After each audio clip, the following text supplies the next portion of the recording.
Yay! I'm live on Twitch TV and YouTube. Normally I don't stream this one to YouTube, but I've decided to make a change today. A big beautiful change. Let's spellify it up, huh?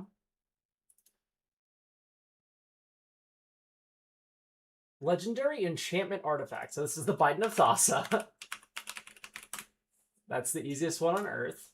What do you mean free? The title of the YouTube stream literally says to read the description, D-Mats.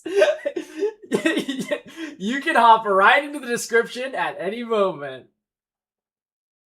Hello, dear without apron. It's not an apron. It's a coveralls. It's shortalls. Hi, Bangos Compass. What's your streak? What the fuck is your streak, man? I don't care if I got baited. I wanted to fall for it. 10-4. Also, it's not bait. It is a free deck review stream. 16 at the moment. I thought yours would be higher. I'm disappointed in you. No, it's fine. Legendary creature. Something, something, something.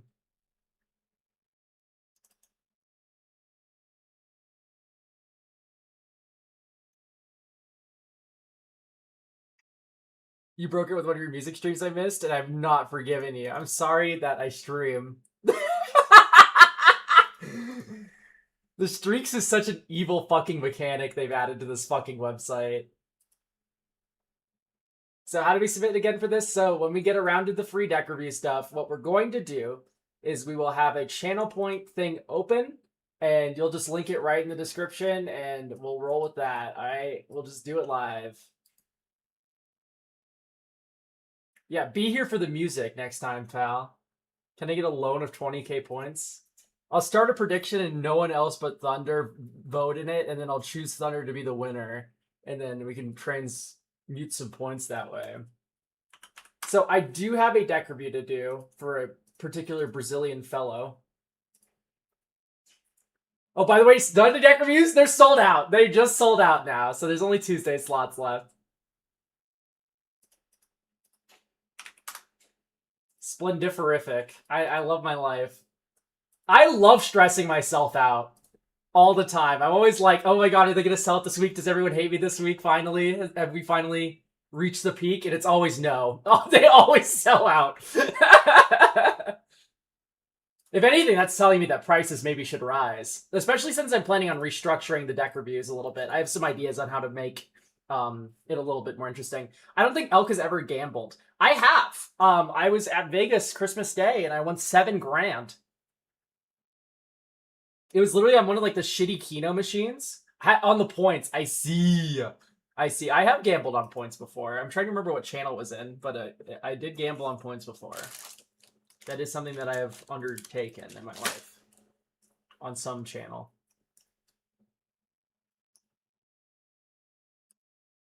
No, I mean on here. So you can't, if you own the channel, you can't do channel point rewards or predictions or anything. You can't redeem them.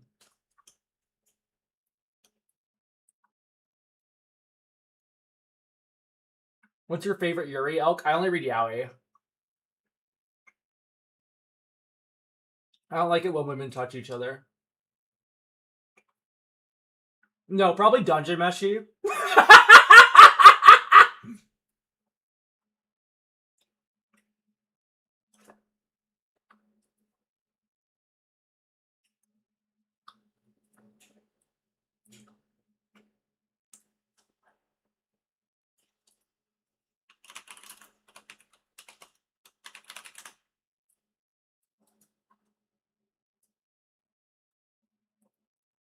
What's your favorite Yaoi then?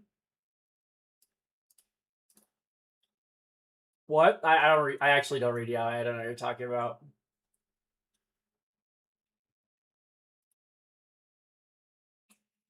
Cocky Phil! 100 consecutive streams? Holy fuck. Jesus! I do 2 a week?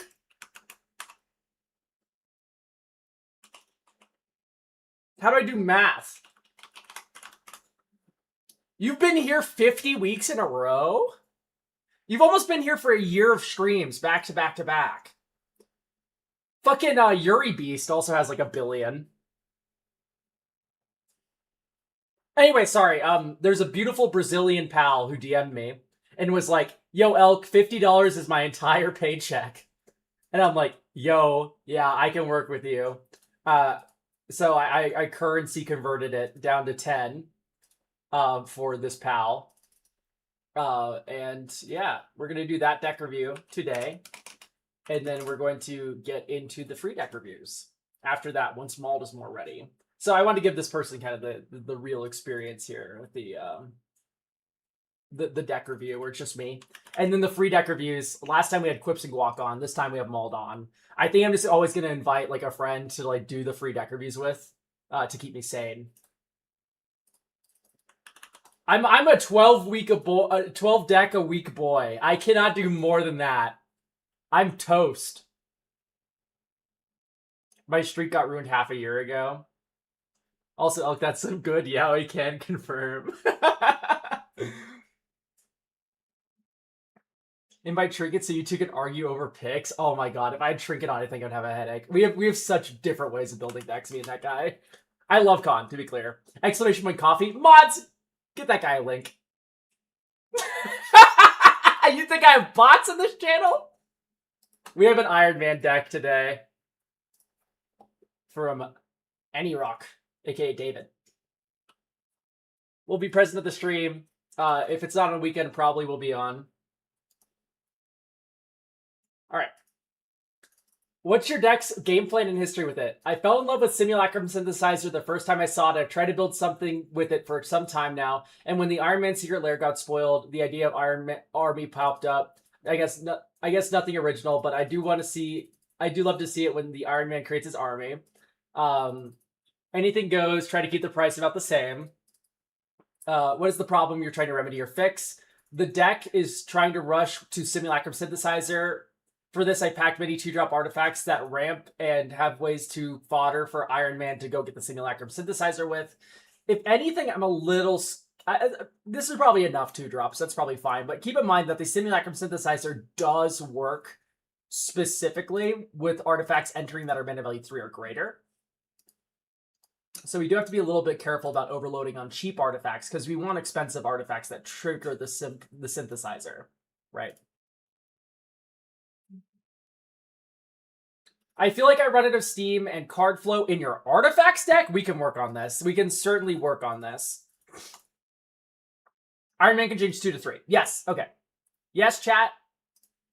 The reason why there's a lot of 2-drops in this deck is that we are birthing pod.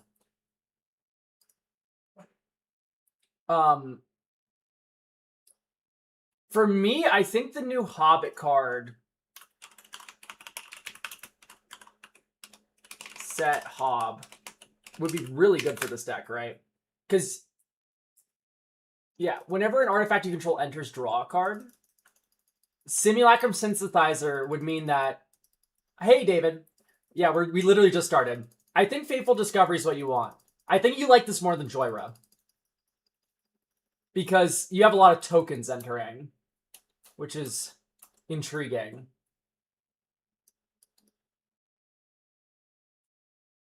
Okay, already do not like Ethereum Sculptor. I like Ethereum Sculptor in Cheerios decks, where we are cost reducing 1s to 0s and then storming off.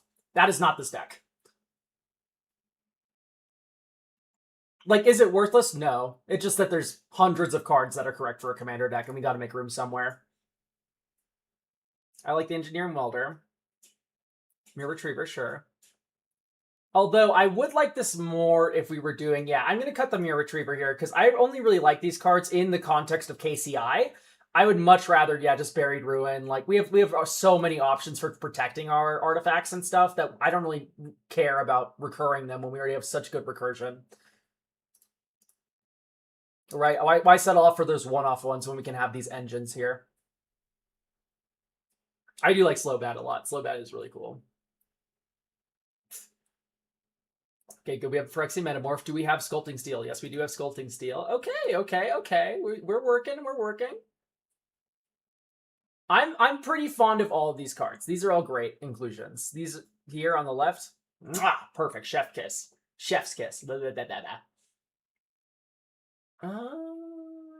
Draw cards equal to the highest mana among her historic permanents. I mean, I guess we're going to have 6, maybe even 7 drops in play. What's a mechanic you feel needs more love? Honestly, Transmute. I think you can do some really fun things with Transmute. And I feel like there's a lot of untapped potential there with like combining it with Madness, combining it with like changing the cost up a little bit. So like imagine if Grozoth was like 1 blue mana and you could tutor a 9-drop. Like that'd be fucking badass, right? Like why are we always locked to 3? Of course Tutor Boy says that. I just love my tutors. I don't know. They're fun. They make me smile. And if they don't make you smile, I don't care. I'm done caring what other people think about Magic the Gathering mechanics.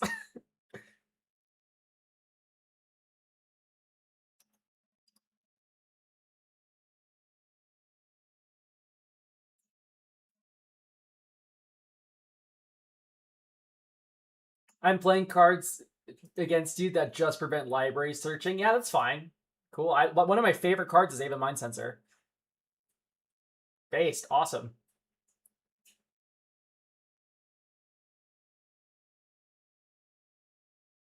I really don't like Thought Vessel here. Out of all of your 2-drop rocks, that's probably my least favorite. Probably Swiftfoot Boots as well. Honestly, I'd prefer Lightning Green. No, you have haste on your commander already. What are we doing? Shape Anew. So I don't know if you know this, but we are in blue-red. Which means... Oh, Shape Anew is the fucking thing that spins, right? What does this card do? I'm thinking of Forge Anew. My fault. I didn't mean to get on you like that. I'm the idiot in this situation. The control of target artifact. Yeah, we just have so many cheap artifacts. It's like this is 4 mana spin into fucking Arcane Signet from like a bigger, more important object. Have the free decks sold out. So we have not opened those yet. That will be soon once Small Town gets online. Currently, right now, this is a deck review that is for someone who is from Brazil. So we've cost modified it from the normal slots to be done today as well. So that way this pal doesn't have to spend his entire month's paycheck on one deck review. By the way, if you're from like Argentina or something, feel free to reach out via DMs. I can't guarantee I can get to everyone like that, but I am willing to make accommodations for prices and stuff. Mald's nuzlocking with Z. I think, yeah, Mald said that he'd be done in like half an hour to an hour-ish. That's actually so base. I mean, it's just like, I don't know. I'm not out here gonna ask for a month's paycheck to fucking do a deck review for you, man. I spend 20 to 40 minutes on these things. You shouldn't have to spend your month's fucking rent on it. That's insane.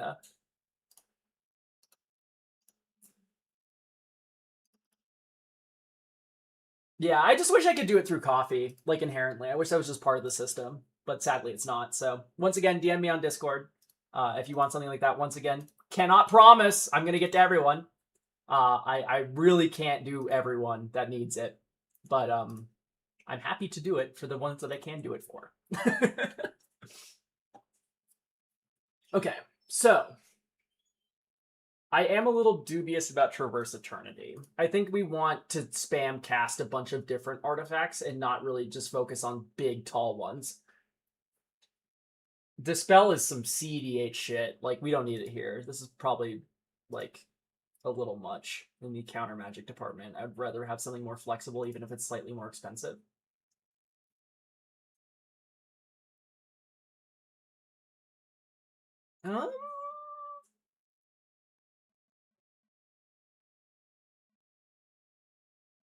Demand answers. I'm sure it's okay. I think we're in blue, and so we just have so many better options for removal, and we're in red. We have better options than Desync for removal, and we're in blue, so we have better card advantage options than fucking Demand Answers, right? I don't even know if I like Big Score and Unexpected Windfall, right? We're paying 4 mana. We're gonna get 2 treasure tokens. What are we ramping into like on 6 that we really particularly care about? Because Iron Man's on 5. He's an artifact creature. We could do something like the instant that makes a Power Stone. Stern Lesson, right? You hold up counter magic. and then instant speed, cast this on someone's end step, and then untap, land, Iron Man, swing. Now we have a way to kind of filter cardboard and then also ramp up to Iron Man at an appropriate time. You sack any treasure for Welder, though? Yeah, that's fine, but we're going to put in other things, Yuri Beast, that makes treasure tokens, right? I don't want to rely on a 4-drop instant to turn my Goblin Welder on. I want to be doing this maybe in a more efficient manner. I think number 1 is Stride Hanger, if it isn't too expensive. If I remember correctly, it is kind of cheap for what it does. It's Hanger. Yeah, it's $2. This is definitely worth $2, this card. Thopters you control get +1/+1. If one or more artifact tokens would be created under your control, those tokens plus an additional 1/1 Thopter are created instead. So this is 3 mana. It triggers Simulacrum Synthesizer, makes a token, then you make a Thopter token, and then you draw like 3 cards off Fateful Discovery. Insane. Insane.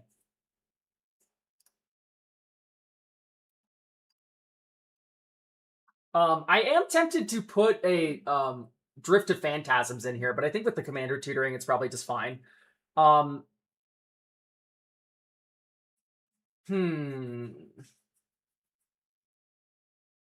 Yeah, Stride Hanger is just insane.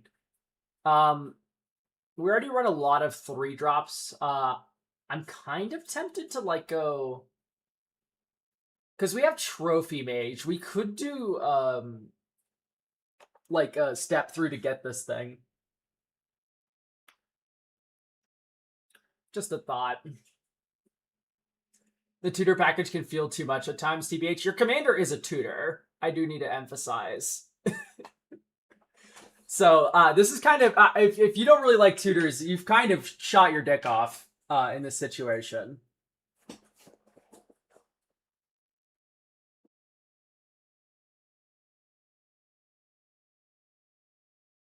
If you feel the cut. No, I mean, like, I'm at 7, 8 tutors. Just saying. Yeah, that's fine. You can go up to 1 billion tutors. It doesn't matter. Tutors make your deck more consistent, which is a way to make your deck more strong, but, like, I don't know. I genuinely think a deck could be, like, 50 tutors and still suck. In fact, a deck with 50 tutors probably does suck. If you saw in half a construct, is the power toughness affected since it's a star? I think so. I think it is. The new Flip Tony might be worth here, no? Maybe. I feel the draw is a pain point. I run enough stuff to trigger the Simulacrum Synthesizer. Yeah, so personally, I want to do like self-bouncing too. So obviously the correct answer is Displacer Kitten, but we're not going to add it to your deck because it's really expensive. Like, we're going to put this in considering.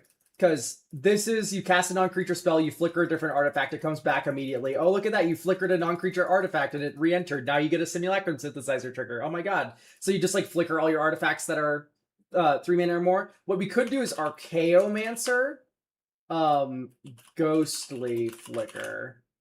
Right? Because Ghostly Flicker, exile 2 artifacts, creatures, and or lands you control. You flicker Archaeomancer and a 3-drop artifact, and then you make a construct for it, and then you pick up Ghostly Flicker. What about a few toolbox artifacts? Ooh, I never thought of that. Yeah, flickering is very, very strong with SimSync.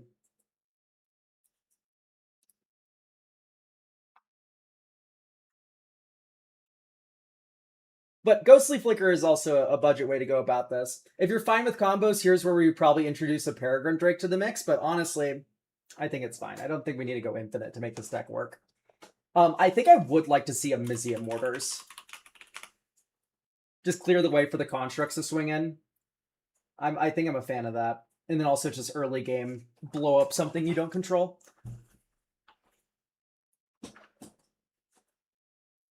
Maybe we have Forensic Gadgeteer. Ooh.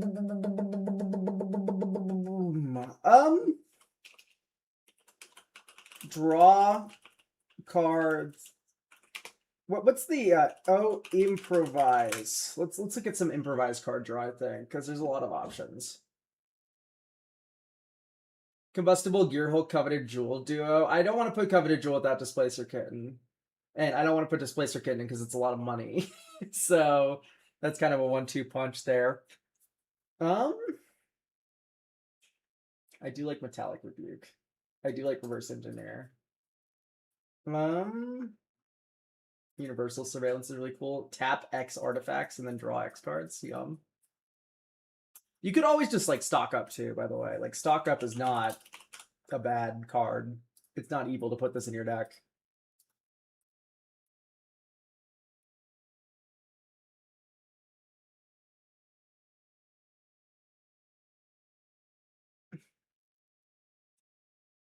You think the Ugin line is too clunky? Maybe. Consult that shit. Yeah, consult the star charts. Just get cards flowing. It's honestly that simple. Okay, but I do think I want some amount of self-bounce. Do we have a very interesting way to bounce artifacts in blue? Return artifact hand.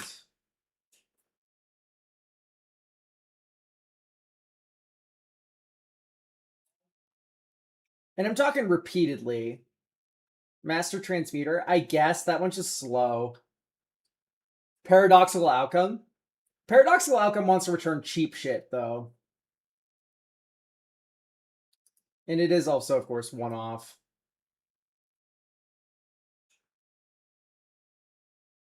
Is this an Umbilicus Blood Clock deck? So that returns creatures. Unless I'm misremembering what those cards say. We need something that says non-land permanent.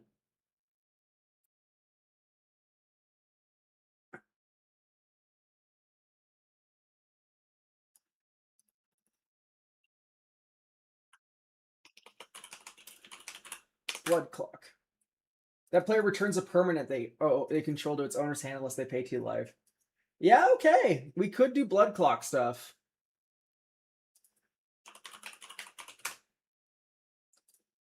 We don't want bounce self. We want things that bounce anything. I actually think Umbilicus Blood Clock are kind of awesome. I really don't know. Oh, Chronicle of Victory gives trample. You name Construct. Okay. Okay.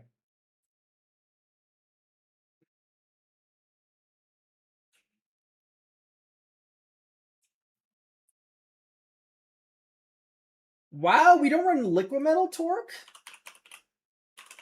That feels like a fucking shoe-in.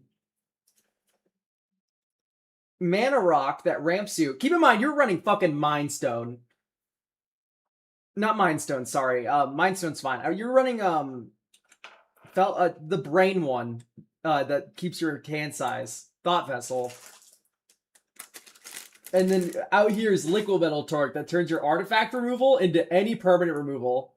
Also, it like lets you turn your things into artifacts that aren't artifacts and then sack them to Tony. Chain of Vapor. That could be kind of funny. What's the snack? I have taffy.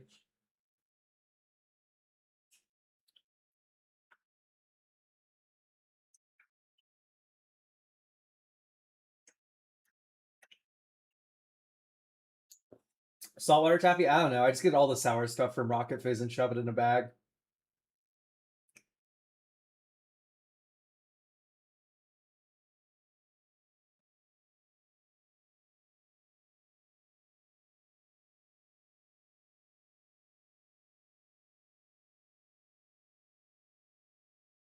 We can try out a deck without Universal Surveillance or Reverse Engineer. See how this feels right now. What do you think of the Miku Secret Lair drop deck? I didn't look at it. I have no intention to consume a product I have no interest in. Boop, boop. Goblin Engineer. Type. Artifact. Let's get Sculpting Steel in the graveyard, I think. Next turn. Boop. Turnover 1, 2, 3. Simulacrum Synthesizer, Scry 2. Top, bottom. Next turn, Island. Red, tap, sack this artifact, return this artifact, make a construct, scry 2.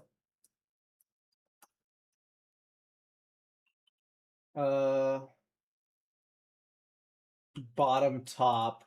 1, 2, 3. Esoteric Duplicator, make 2 constructs. Next turn, land. 1, 2, 3. Rass's Tunnel Grinder, make 2 constructs. Actually, let's tap Not Like a Drooling Idiot and keep Swan Song up. And then you can tap 1, 2, draw 1, 2, 3. Oh, the highlight Phyrexia Metamorph. Whoops, I put an eye. Wait, huh? Yeah, I think it dragged one of my islands into my graveyard. Okay, anyway. Boop. Swan Song your spell after hitting you with a couple constructs. Next turn. Boop. 1, 2, 3. Pay 2 life. 2 constructs. Scry 2. Bottom, top. Tap Not Like a Drooling Idiot. And then you can go red, tap, sack, Brass's Tunnel Grinder, bring back. We don't have we can bring back Silver Bluff Bridge, I guess, and then do the switcheroo again next turn. Anyway, hit you with 1,017,17 constructs. Dink, dink. 1, 2, 3. Forensic Gadgeteer. Red, tap, sack. Probably one of the constructs, or we could do the artifact land, right? We brought that back.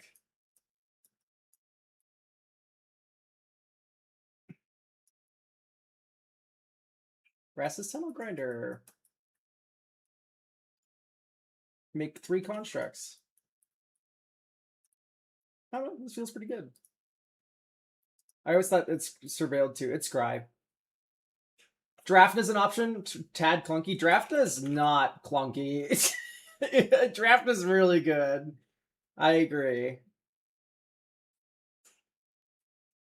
He's an artificer, right? Human artificer advisor. Honestly, at this point, I really want you to get an Imperial Recruiter, but I think it's okay.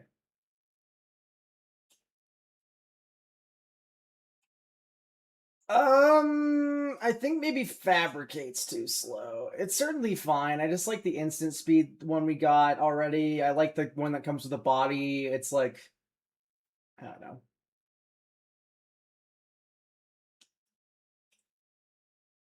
Yeah. We talked about that. I think it is just too slow, David. I really don't like having to untap with cards. Keep in mind, I'm a limited player through and through. Whenever I'm building a commander deck, I'm thinking about high floors. And I'm not really like, I look at Master Transmuter and I go, I'm never untapping with this gameplay object. It is a below rate body with a below rate effect that's way too slow. That's what I see when I look at that card. Is that the reality of that card? I mean, no, not necessarily. I don't like cards that have the capability of creating really feels bad moments like that. And I'm not even saying my way of building a deck is entirely correct in that way. It is just kind of like a preference thing. I don't like cards that are that slow. I like all of my cards to have immediate impact and long-lasting value. You don't have to pick between the both in this game. They've printed plenty of cards that are bullshit forever.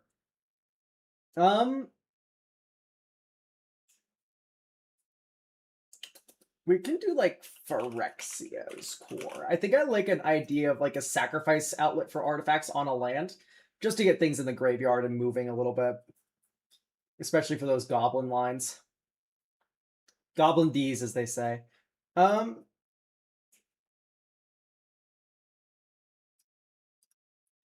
did I keep this? I think this is too slow.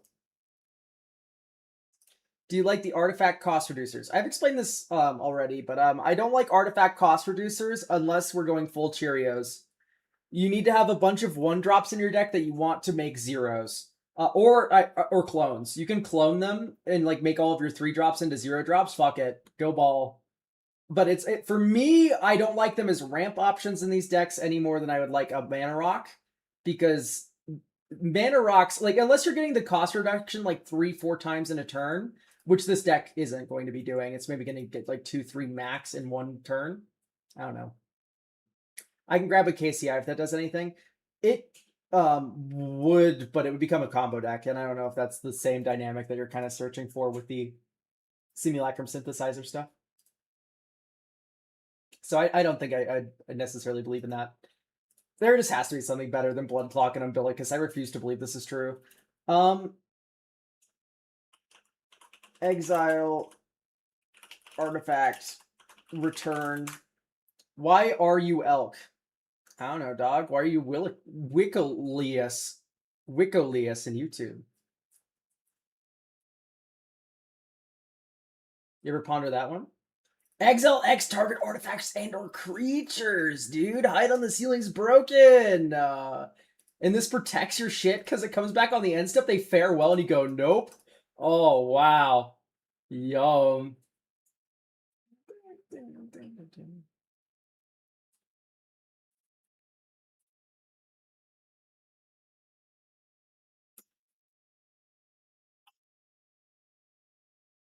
Non-land.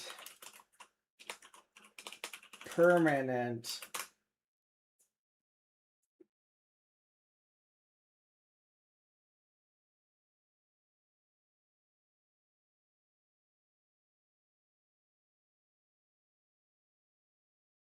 Whenever you cast a non-creature spell, exile another target non-land, non-token permanent. Return that card under... Dude, we have Displacer Kitten at home.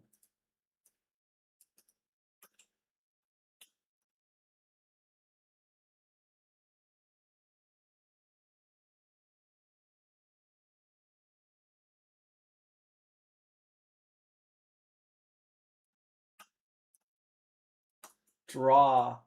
Tap land. Next turn. Command Tower. Liquimental Torque. Next turn. Boop. Do I metamorph my Torque? No. Do I reshape my Torque? Yes.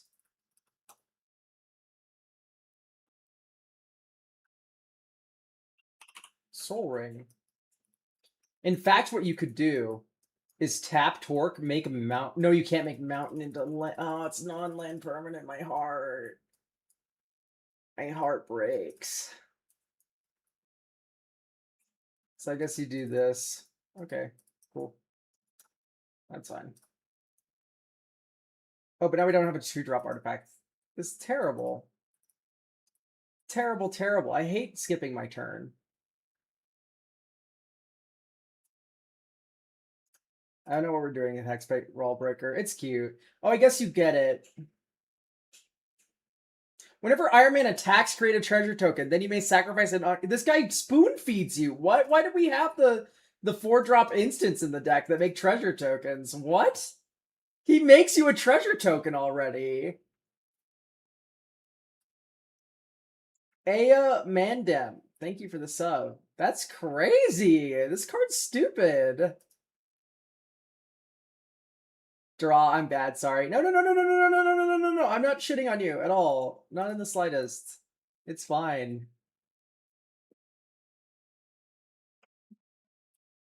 My words that come out of my mouth are so abrasive and stupid and mean, and I literally can't help it. It's just the way I talk. There's no malice on my end though. So when we're rummaging like this, we're not going up on cardboard. We're filtering. And so I'm not really a big fan of those cards unless we have a way to use those treasure tokens in a broken manner or make them 0 mana in a storm deck, something like that. Here, I think I'm gonna get another 3-drop artifact in here somewhere. Mana value equals 3 type artifact. Strike it rich? No way. Crystal Shard. Does Crystal Shard say any non-land permanent or just creature? Repurposing Bay. Repurposing Bay, I can get behind. But I think it is just a little too slow. I don't know. Return permanent you hand.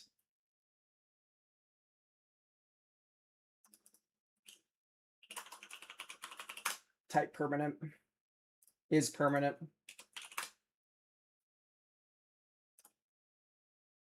Baron's funny. Non-artifact permanent. Dog shit. Oh, Hullbreaker. Duh.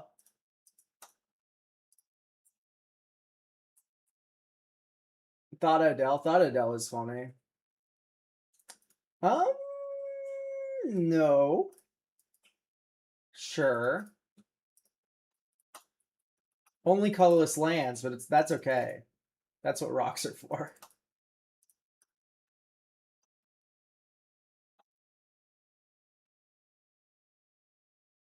Brass's Tunnel Grinder will discard trash for treasure. Consult War Room, draw 4.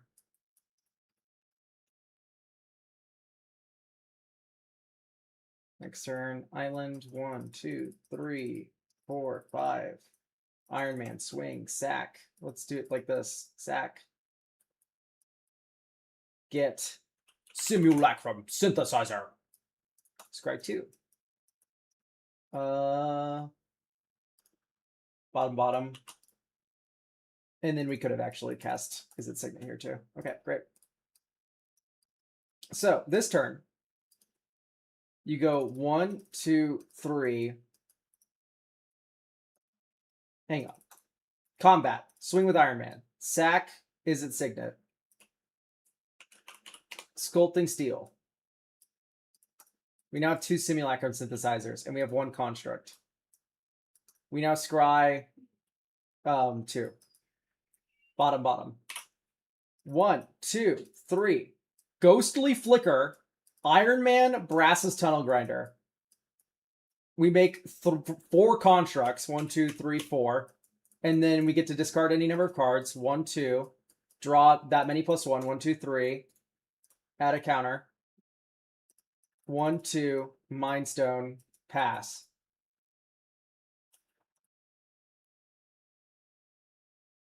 And then here you can go dink.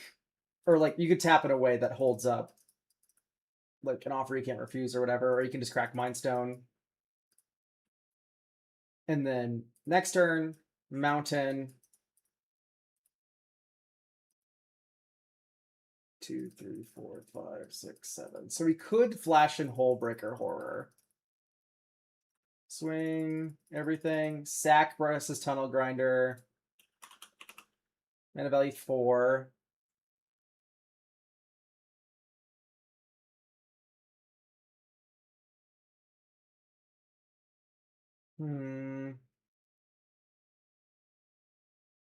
You could just get Biden of Thassa and draw a billion here.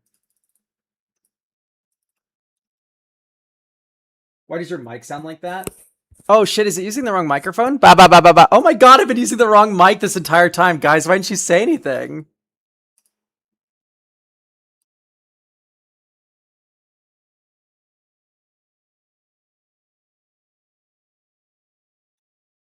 Hang on, my microphone's fucked up. My microphone's not working.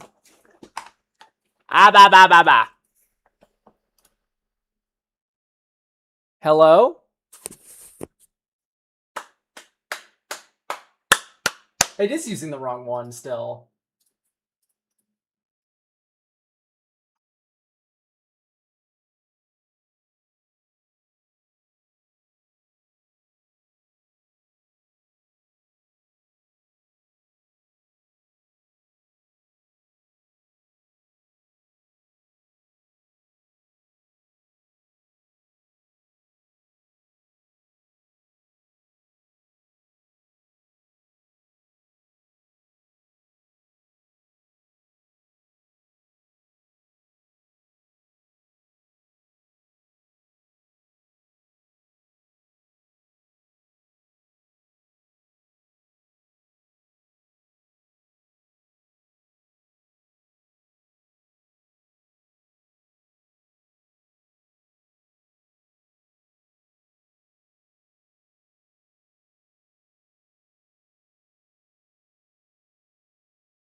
Yeah, it's using my fucking headset microphone from like Walmart, dog. It's not using my actual microphone.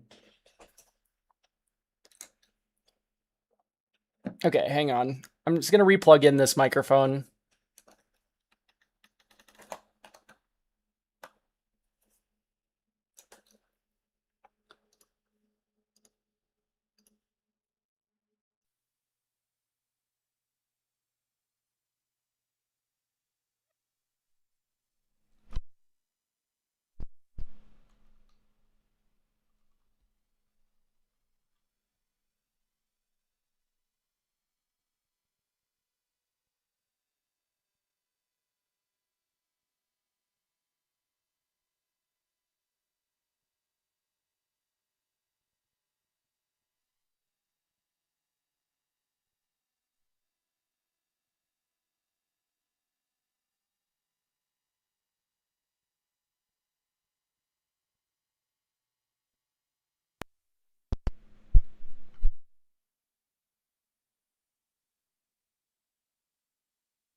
Okay. I think it's working now. Hello, this is my normal microphone. Yes, okay, it's this one.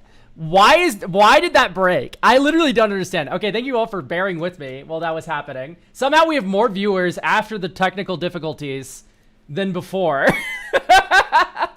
I literally don't know why, but every time I have like a fucking issue with my stream, I get more viewership.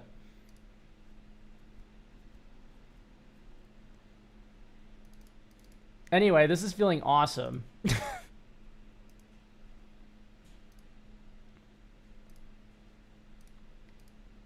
This list is feeling pretty great now. Okay, it is possible that Wiccan is too expensive and too slow and bad. I do not think... I think we would want more 0 drops in the deck to make Wiccan good. The same might be true for Hullbreaker Horror, but this fucker has Flash, and that's broken. So...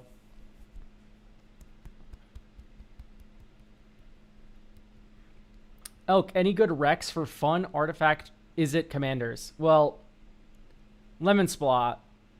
I don't know if you have eyes, but there's a pretty good option on your screen right now. Honestly, I don't know. I think I prefer, when it comes to artifacts, I'm trying to think of like what is it commander I like the most. My first idea for this deck was to have Iron Man pump out loads. Thanks, Fevered Mind, for sharing.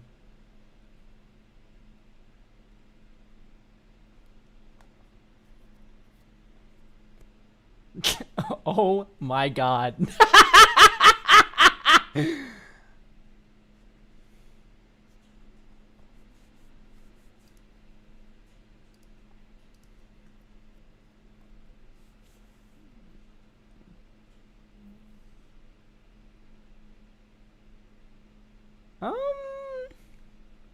trying to think of other funny options that just draw you a billion cards. There's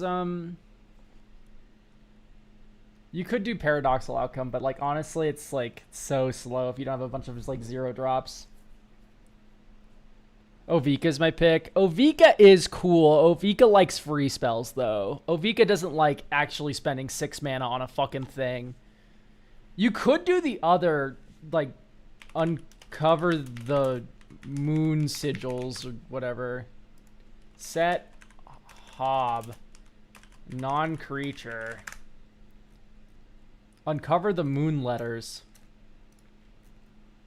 This shit's also insane. You cast a 3-drop, you draw 3, discard 2. You cast a 6 billion drop, you draw 6, you discard 3. Ew, like gross. I kind of want to put Shadow of the Second Sun in this deck now. It just kind of feels nice to untap everything. Wilderness Reclamation or 15 instant deck is probably good. Especially when we're tapping out for shit on our own turn. Reshape was kind of lackluster that one game. Where's Unwinding Clock? So Unwinding Clock's great if we're doing like some Isochron prison bullshit, which we are not doing. So I typically just don't really enjoy the ceiling of Unwinding Clock in decks that don't have that strategy. So what I recommend you do is draw Soul Ring every game. And then you go 1, 2, 3, 4, uncover the moon letters. So you should do that into this, into this, into this. And then this turn, you get to go 1, 2, 3, 4, 5. Commander, not like a moron. And then you swing, you sack this. You get the object. And scry 2. Bottom top. And then you could probably go... No, you don't want a Goblin Engineer, because then you shuffle. Okay. 1, 2, 3, 4, 5, 6. Construct. Draw 6, discard 3. Or discard 2. 1, 2, 3, 4, 5, 6. Discard 2. Whir. Goblin. Stormcarved Coast as land for turn. Goblin. Swing. Sack. Arcane Signet. Oh, also we get a construct, lol. Sack Arcane Signet, get Sculpting Steel. Enters as a copy of Simulacrum Synthesizer. Bottom top.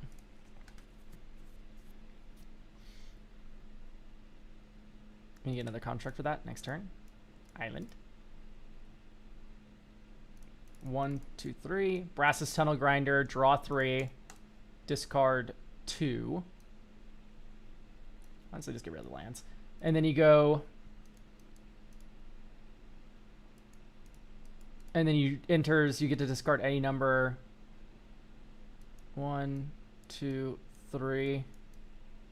Draw 4. 1, 2, 3, 4. And then you get to go Dink, Soul Ring for Liquid Metal Torque. 1, 2, 3. Oh, actually, no, don't do that. That's stupid. Sack Brass's Tunnel Grinder for Liquid Metal Torque. And then you go 1, 2, 3. Ghostly Flicker. Target Liquid Metal Torque Soul Ring. So these two get flickered. Although, you flickering your bigger shit couldn't get you. This gets you mana and 3 card draw. This makes 4 constructs. I don't know if you all are good at math. I think I want 4 constructs. Because that seems like a little bit of stats. Anyway, we also draw 3, discard 2. Holy shit. Dope. Bolt Bender spell.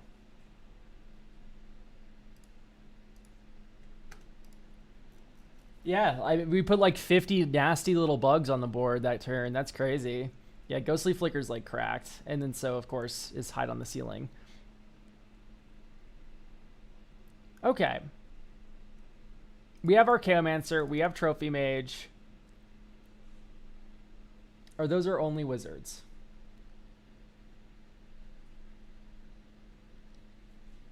The answer appears to be yes.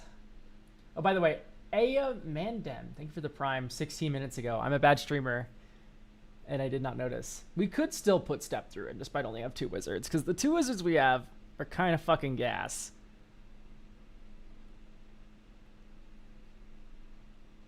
I wonder if it's ever right to cut a land, hear me out, for Umara Wizard in a wizard cycling deck, so you can wizard cycle for a tap land.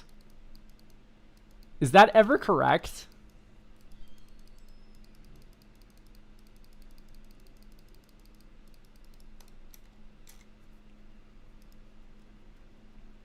Paying 2 for a tap lane feels awful. It depends how fast your deck is. Because there's a lot of slow decks out there. Because I've gone in Grixis Slop here. I have paid 2 mana to turn the stupid object, Ancient Excavation, into a land. And then played that land and passed and done nothing else. So, like,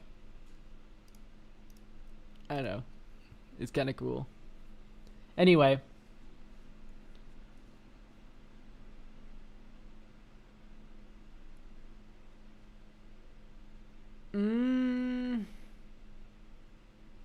So what are the lines for Archaeomancer? Archaeomancer plus Ghostly Flicker is a flicker engine. That's about it.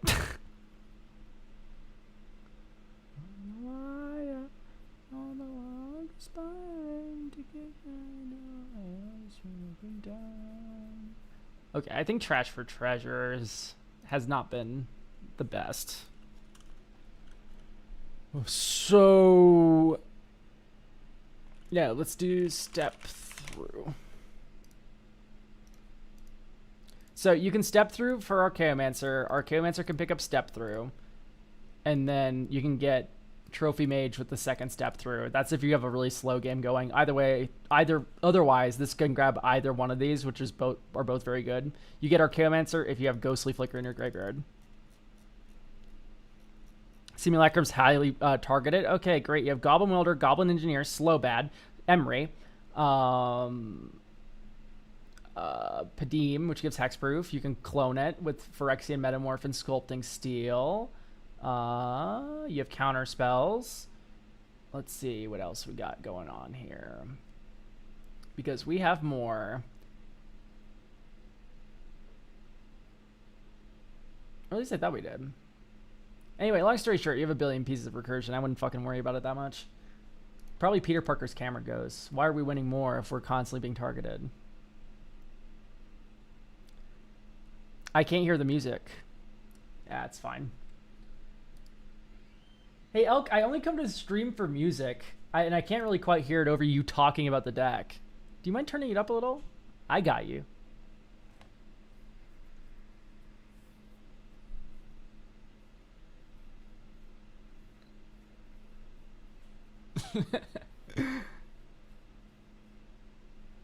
Let's see.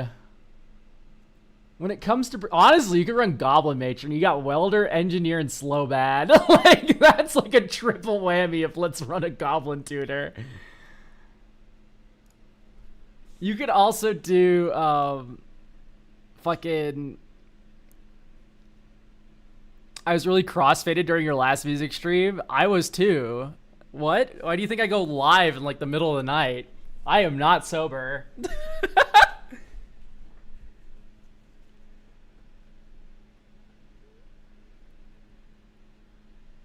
Okay.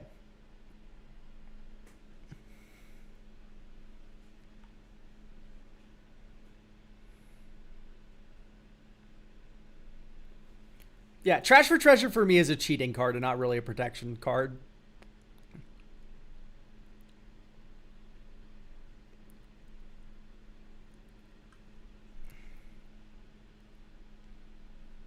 Okay, I think Final Inclusion, I could run another thing that gives you more protection on your spells and cards and junk.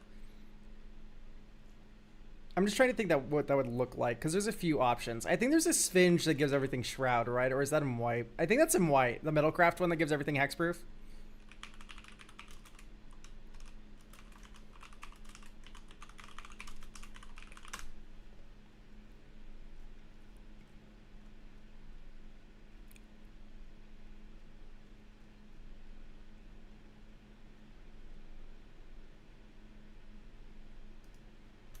Padim's already in.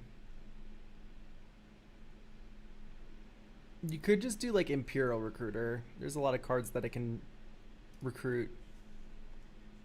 You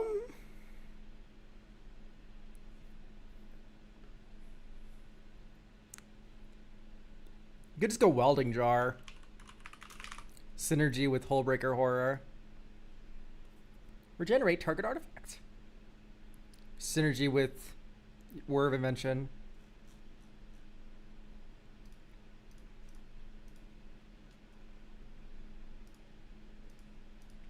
Spellseeker to find hide on the ceiling. I do feel like Spellseeker's a little expensive nowadays. I'm really glad we have a fast land believer. Yo, check this out. Cultivate.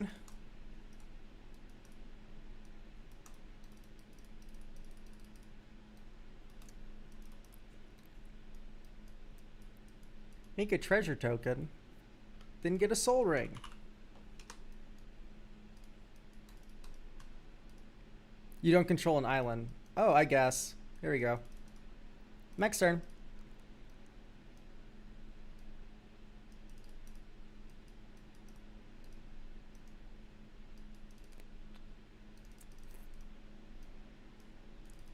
Boom, boom. Historic spell. Draw a card. Swing.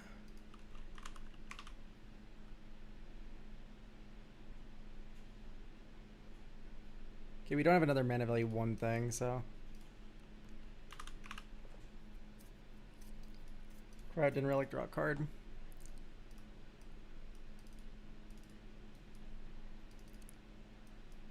Yay!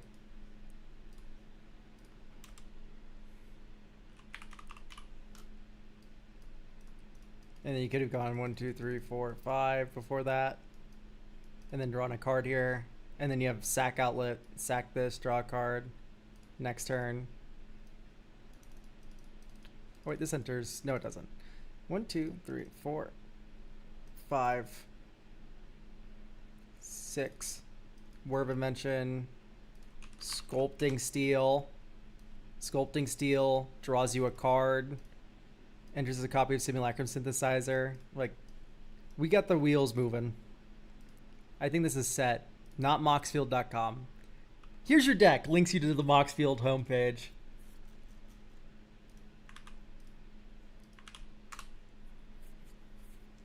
Is there a useful 1-drop I could get with the treasure that came to your mind? No, not necessarily. Like, Soul Ring's always your first grab. That's fine. You don't probably need more. Honestly, you could just go, like, Soul Guide, Lantern. Boop. A little Grave Hate goes a long way.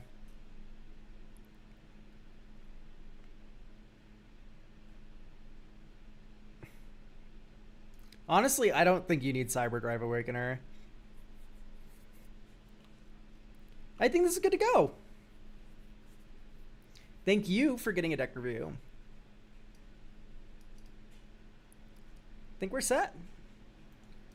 Very interesting take. Normally I'd see like Brago, I feel like.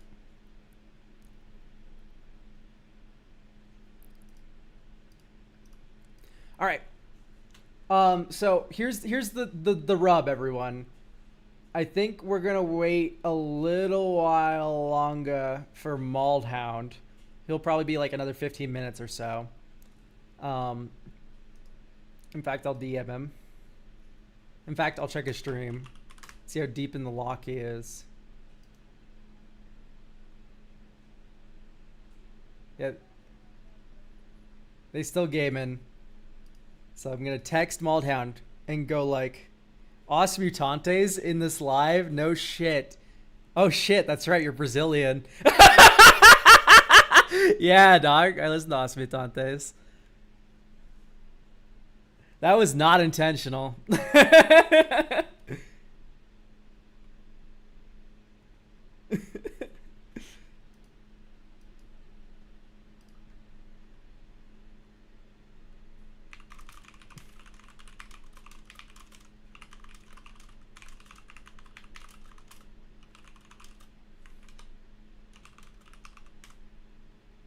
Alright, I texted Mald. I'm ready whenever you are. Are you hyped for Noctis 2027? No, I hate sea monsters. I would never build a deck around sea monsters that's about to get like shooken up crazy style. I'd never, ever, ever touch a sea monster. They're gross little fish. I don't want to look at them. Ugly little bugs. Maldhound rated me with 101 viewers. Would you look at that? Hello, everyone. Welcome to the stream. We were just talking about sea monsters. We just finished a deck review. And, yeah, we're here now. Rage Raid? Oh my god, what happened to the Nuzlocke? Frillish? I love Frillish. Anyway, in case you don't know who I am, I'm 33elk. I'm on a podcast with Salubrious Snail and the Trinket Mage. I talk like a moron, and I don't have good ideas, but I know a lot about cards. Like, I know a lot of them. And, yeah, I'll be live here at Maldhound soon, and we'll be just doing some free deck reviews. The way you get those is by watching the stream to get 45,000 channel points. Fun fact, that's a lot. There's some people, though, who have gotten like 5 free deck reviews so far. So, just gonna say, just stick around and watch, because you're gonna get some eventually. It's not that hard. Also, if you're more interested in directly supporting me, we did just sell out of the Sunday deck review slots, but we still have 6 for this coming Tuesday stream. So if you want a beautiful deck review from someone who is friends with Salubrious Snail and other smart Magic the Gathering YouTubers, but isn't one himself, I'm the right guy. So anyway, yes, that's what we're going to be doing today. It's 45k channel points to get a deck review like that. Yeah. Honestly, I might be upping it to 50k soon. Just a little warning for everyone. I do think 45k is slightly too low now. But I think we're going to cap it at 50. I think 50k is a pretty apt number. By the way, drop a follow if you want to. It really does help the stream out. I suppose we can, while we're waiting for Maud, we can talk a little bit more about my silly angel deck. You can't do that to me, Elk? I can and I will.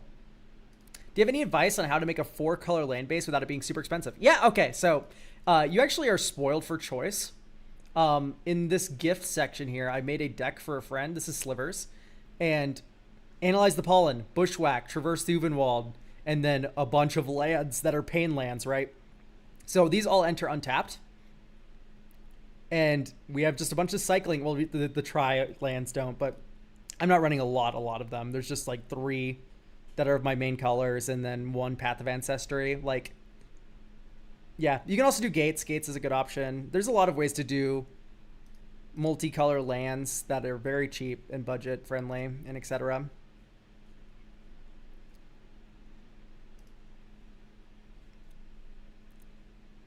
I was told to watch. Now here I am. Yes, welcome. Painlands are budget beasts now. Yeah, Painlands are awesome. I love Fastlands, although some of them are a little pricey because of standard and stuff. But Fastlands are the truth. There's a lot of slow lands. Honestly, my go-to guys. This is the Scryfall Wizardry you'll need to go about it. It is T:land. T:land. Oh.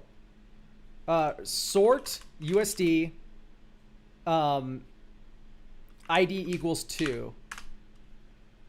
So, hey, look, these are all out of budget. Scroll. Look at this land. This land is $2. All of a sudden, we are in budget heaven right now. These are all very cheap. This doesn't include all the gold lands, though. Yeah, like, I guess. Dog. You can just put those in. I don't know. This is how I build all my mana bases. I don't really think about the fixing all that much. I do think about how many pips I have, but I don't go like, I need City of Brass. It's like, I don't. What about for monocolor? Actually, there is a lot of thought to be put into monocolor lands. So here in Safaris Sky's Blade, I don't really spend a lot of mana after Safaris in play. So when Safaris in play, I'm beating you to death with her and holding up protection spells. So we have Blink Moth, Ink Moth. That's the cheater out. We have Demo Field to deal with Glacial Chasm. Throne of the High City for value. Rogue's Passage to get past your flyers. And then you run Urza's Cave, which can get any of these objects for you. It's a little toolbox. And you can also, in response to a kill spell, get Talongate's Madara to bring it into play. Whoa. Hello, Malden. Hello. Are we streaming together, or are you, like, just coasting on here? Oh, I was just gonna ride your coattails, Yeah, buddy. that works for me. Here. Would you want to do the stream together thing just so that there's a like a little U in the corner, even if you don't go live? Yeah, we can do that. We can do that. Yeah, I think that'd be good for Okay. That for works like for me. wojacking purposes. I'm starting my virtual camera, and I will. Yeah. Let's go stream together. Wow, you haven't even sent me the invite. That seems kind of weird and not very put together for somebody who's been live for 65 minutes and was planning this the whole time. Yeah. Well, I'm just such a busy guy. I'm busy here. Oh, true. I'm busy here yapping about my mono white deck that I love to death. New stream name? I think the stream name is fine as is. What does it say? I think it says E-Boy and E-Man review your decks. Yeah. That makes E-Boy and E-Man? Yeah. I'm E-Man? Yeah. That's pretty good. Okay. That's pretty good. So, I guess I might as well open these up now. So, I'm going to open... I think I'll start with 4 slots, and then we can kind of just work from there. Sounds good. All right. Viewer rewards, power ups, and channel points. Get ready, guys. This is about to go live. I imagine they won't get snapped up as quick as they might be. It's limit 1 per person, so sorry, people with fucking 90,000, 100,000 channel points. You cannot get 2 today. Anybody who has 20,000 channel points on my channel, you can use those to buy these deck reviews. I'll be setting that redeem live in a few moments. Mauled loves lying. If you want to get a free deck review on my channel, you have to be watching If you pay me $21 right now, you can also get a free deck review on Elk's channel. Okay, I think I've set them live. Let me double check here. No, there we go. They are now live. There are 4 of them available. Just link the thingy. Yes, Alecman has redeemed 1. DJ MC2 has redeemed 1. Bangos Gumpus and Comrade Gorbash. There'll probably be more open soon, guys. Stick around. We'll see. So, yeah, let's start with Alecmans then. I'll get the rest of these in a text doc over here on the side so I don't lose them. While your deck is not being reviewed, maybe write up a little blurb for me so that way we can get an idea of what needs to be looked at with your deck. Or it could just be you want to show it off. I just need 15K. I'm sure you'll get it in time. I'm totally cool going last. Sure. All right. So, Alecman, what list are we looking at today? E, obviously. E. I think it's a pretty good meme. It had pretty decent longevity through the early aughts. Definitely overused, but like some stars just burn bright and they don't burn forever. Okay. Mauled will remember this. Sorry, everything isn't tagged. Mauled, you remember this, so I guess tell me what I'm looking at here. I don't fucking remember this. Okay, great. So I love lying. I mean, Shiko and Narset, I have looked at a number of these. The only meaningful distinction I make in my head is, does this player want to use curses or not? This is from December. So this is from 9 months ago. Dog, I can't remember streams that I looked at like 2 days ago. Do we want to take a layup at how many decks I look at per week? Do we want to just take little half court throwaway shot? What do we think about these little morons that bounce back to our hand for 1 mana? I think they're cute. I think they would be better as cantrips. I hate them as cantrips. I think that every time I look at a deck like this, I think cantrips are way higher ceiling, and I think they're way lower floor. I think so it depends to me, how much do we want thing happen versus how crazy and sexual do you want the thing to happen? Because if you want to be able to wow somebody by Shikoing or by Nar shitting on them on their turn, yeah, they need to be instant speed cantrips. If you just I want to never worry about whether or not I'm going to be able to trigger Shiko and Narset, I love them very much for that purpose. Yeah. Okay, dog. We are not running Talrand's little brother, right? Oh, this is just fucking insane. Who's Talrand's little brother? Wingblade Disciple. Here, actually. That's my goat, man. He's my goat. We got to trigger Flurry, dog. What are you talking about? Here, do you have dreams? I'll stream directly to you. Do you have dreams? No, I got the list open. I know what you're talking shit about. Talrand's little brother's my guy. This makes 1 dude every turn rotation. I'm like the ceiling. Flying dude. I would figure a taller guy would appreciate cards with higher ceilings than this one. I just. I like how he crashed out on Talrand's little brother, but not Station Monitor, which is worse than Talrand's little brother and is right above him. This one's better. It's 1 less mana. It's You factually are a better. freak. You are a freak. It makes a 1/1 that can't block a grounded creature. What do you mean? You know what? I think that's fair too. Let's cut them both. You got me there. I do think we have too many creatures. Because, like, the fact that you've built this deck and did not put Gitaxian Probe in it, like, first card is, like... Gitaxian Probe is, like, the Shiko and Narset card. It can We're be... not worried about flurrying on your opponents. Okay. Yeah. Then, Alec, man, are you looking for this to be better at winning games than it currently is, or are you looking for it to have, like, what is the endpoint goal? Because we can move towards reliability, we can move towards crazy top end plays, we can move, like, there's a lot of different directions you can go. Because the normal thing to do with any Spellslinger deck, right, is you have fewer payoffs, but really, really good ones, and then you have a million card velocity. So back to what you were saying about Git Probe, we have the really good flurry payoffs, and then we have just a million things that are like, I'm ripping cards off the top of my deck like Gambit. Yeah. For me, Git Probe is just like, it's your first spell, or if you have nothing going on, it can be your second spell and it divinations. Yeah. It's like, wow, 1-2 punch, very cool.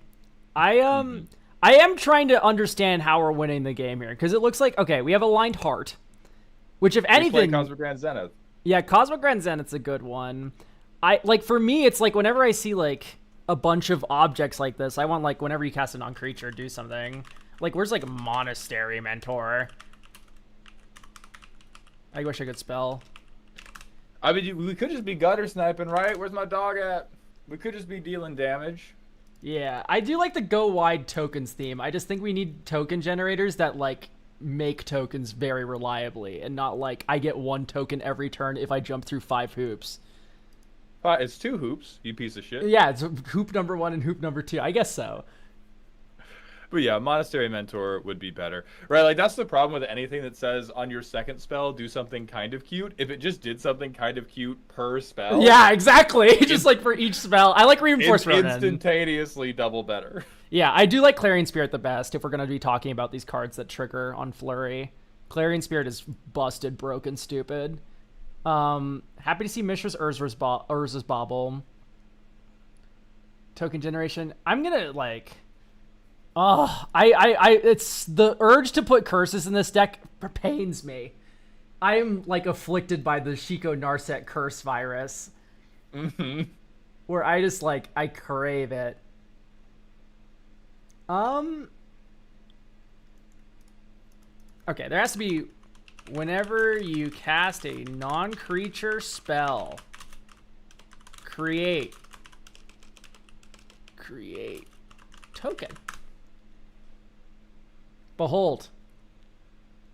Dog shit. Whenever you cast a non-creature spell, make a bird with flying and vigilance. Yeah, fuck off, we're in. Whenever you cast a non-creature spell, we have fucking Kaikar, of course. Run the Kaikars. Kaikar would be very good. Like, I know these don't say hey. flurry on them, but they do it for each spell. What's up? You know what actually we should be running? What? The Red Paradigm. I like it. I like it. What if I just free flurry, like late game, I now free flurry on my turn, guaranteed, and then I can begin flurry on your turn, or I can use my mana to try to win the game. Yeah, that's interesting to me. I like that a lot. Okay, our deck's already pretty cheap. Can I look at Uthro's Psionicist here with like a little bit of criticism? Can I shit on your dreams a little bit? Just a touch. Just a touch. I also do think Shadow of the Second Sun could be fun here. It's an aura that targets, so you can put 2 on yourself. Also, it untaps for all of your instant speed bullshit on opponent's turns. And I like the idea of the improv capstone. So I think... I'm kind of feeling... Yeah. I'm kind of feeling that untap step. Yeah. So, I think... maybe no on the misalignment. I know copying our commander is pretty decent, but... it does have rebound, too. Oh, I wish it was... like, it's good. I wish we could fit more good cards in a commander deck without having to play Wits. Okay, Corey Steelcutter, I think, is a little It's fine. It's good, in fact. You know who I actually think can get shot in copy machines? I think it's Tygam. Tygam? You know what? Four time counters is crazy work. Yeah, that's a lot. That's a long distance. That's a long distance to go. It's not a bad distance when you get it, but I'm just trying to imagine like when if I can't manipulate time counters, period, and I play Tygam on anything but turn 2, I'm gonna get like what, 1 suspend spell out of him? Yeah. The whole game. O'Hare Pakmatik is actually a really good comparison point because O'Hare Pakmatik is Tygam but good. Yeah, exactly. No, yeah. He's also like rampant growth if you think about it. Shut. I was talking with Tomer, and Tomer was like, "Dude, Phil has a beautiful way of building decks. Like, if he's building a mono red deck, he always puts in Dowsing Device as a mono red rampant growth. It does not matter how many artifacts that dude is running; he will put it in as like a flip card. That like somebody's got to smack him. It's really funny. All right, I can't be held accountable for that. Harmonized Trio. Boros Signet. Razorgrass Ambush. Just raw dog that commander to play. Okay, I'm gonna be real. Yeah. Even though I'm the one who loves them and I still believe in them, I do think for the cooler top end things, especially like Improvisation Capstone, you can begin shaving the Glitterfangs and the Fleeting Effigies and the whatevers. Yeah, I already because they're so much more exciting. Yeah, the glitter. I trimmed just to reinforce Rodin. Yeah. I like the best one. I like this one cycles. It's cute. Yeah. Yeah. Like these are like in my head the flex tape of the deck. Like if you're like, I really need to flurry. Yeah. I do not want to stress about like Opt doesn't hit a good second spell to cast. But when we have good plans, we can begin getting rid of them. Do we like Bender's Water Skid? Fuck no. I'm just trying to think what we're playing on 5, and like we have the untapping of Shadow of the Second Sun already now. I think Bender's Waterskin is cuckoo dog shit, and I think you should play Worn Power Stone instead. Honest to God, generally, yeah. I do think we just have slightly too much ramp. I like having a few. Yeah, I think the ramp you want in this deck is either like 2 mana ramp that comes in untapped, so you can like chain it into a spell, or fucking Thrawn Dynamo. I am taking this turn off so that I can double spell 4 drops next turn. Yeah, those are the 2 angles for sure. We could do why Power Stone over Benders? 2 mana better than 1. Yeah. Don't make me talk to your math teacher. The Legend of Yang Chen is good here, especially the backside. Well, we don't got to talk about a woman's backside, but this is not my stream. I do think we probably do want, but Yang Chen is another one that's like, it's so good, but it's a lot of delayed gratification. Yeah, people are bringing up Wanda's Vision, and I'm just like, 5 mana enchantment that doesn't do shit. I guess you just go this into cantrip, and then. I mean, that's a second spell payoff. Like, it's cute, but consider chat. Many of our spells are dog shit, so we can cast 2 of them. Yeah. I think what you actually want is Candlekeep Inspiration. I've locked in. So we are full of spells. We make creature tokens. Candlekeep Inspiration. Until end of turn, creatures you control have base power and toughness XX, where X is the number of cards you own in exile and in your graveyard that are instant cards, sorcery cards, and/or have an adventure. Boom. And then what's the name of Surge to Victory? This fucking moron card. Exile target instant. Surge to Victory is so good. Surge to Victory is badass. Okay. What was your plan? I don't even have I'm not here as a plan guy. Yeah. I'm here as a spice guy. Elikman, if you are comfortable trying a more full-on rebuild of this deck, move that bust type shit, and you go way down on creatures, like only to the very best creature payoffs, and you go way up on non-creatures, and you do go for a more cantrippy design, which I do hate, What about Scarlet Witch Chaotic Avenger? This is a bad card. I'm going to be honest about that. But oh boy. Because it's a 3/3 flying on damage. Look at the top two, exile them face down. Then you can cast a hero or any non-creature for free.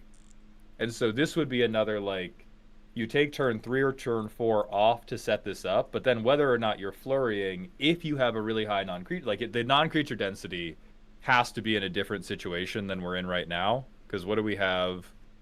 Let me zoom out of this shit. I'm Yeah, looking we at have- this card. I'm like, you know what? Arena Glory was like, every red creature just has True! haste.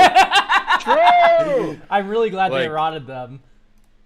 Because, like, the floor, I think the floor is hopefully, we get, like, opt off the top of our deck, and then we at least got it without having to spend something in our hand.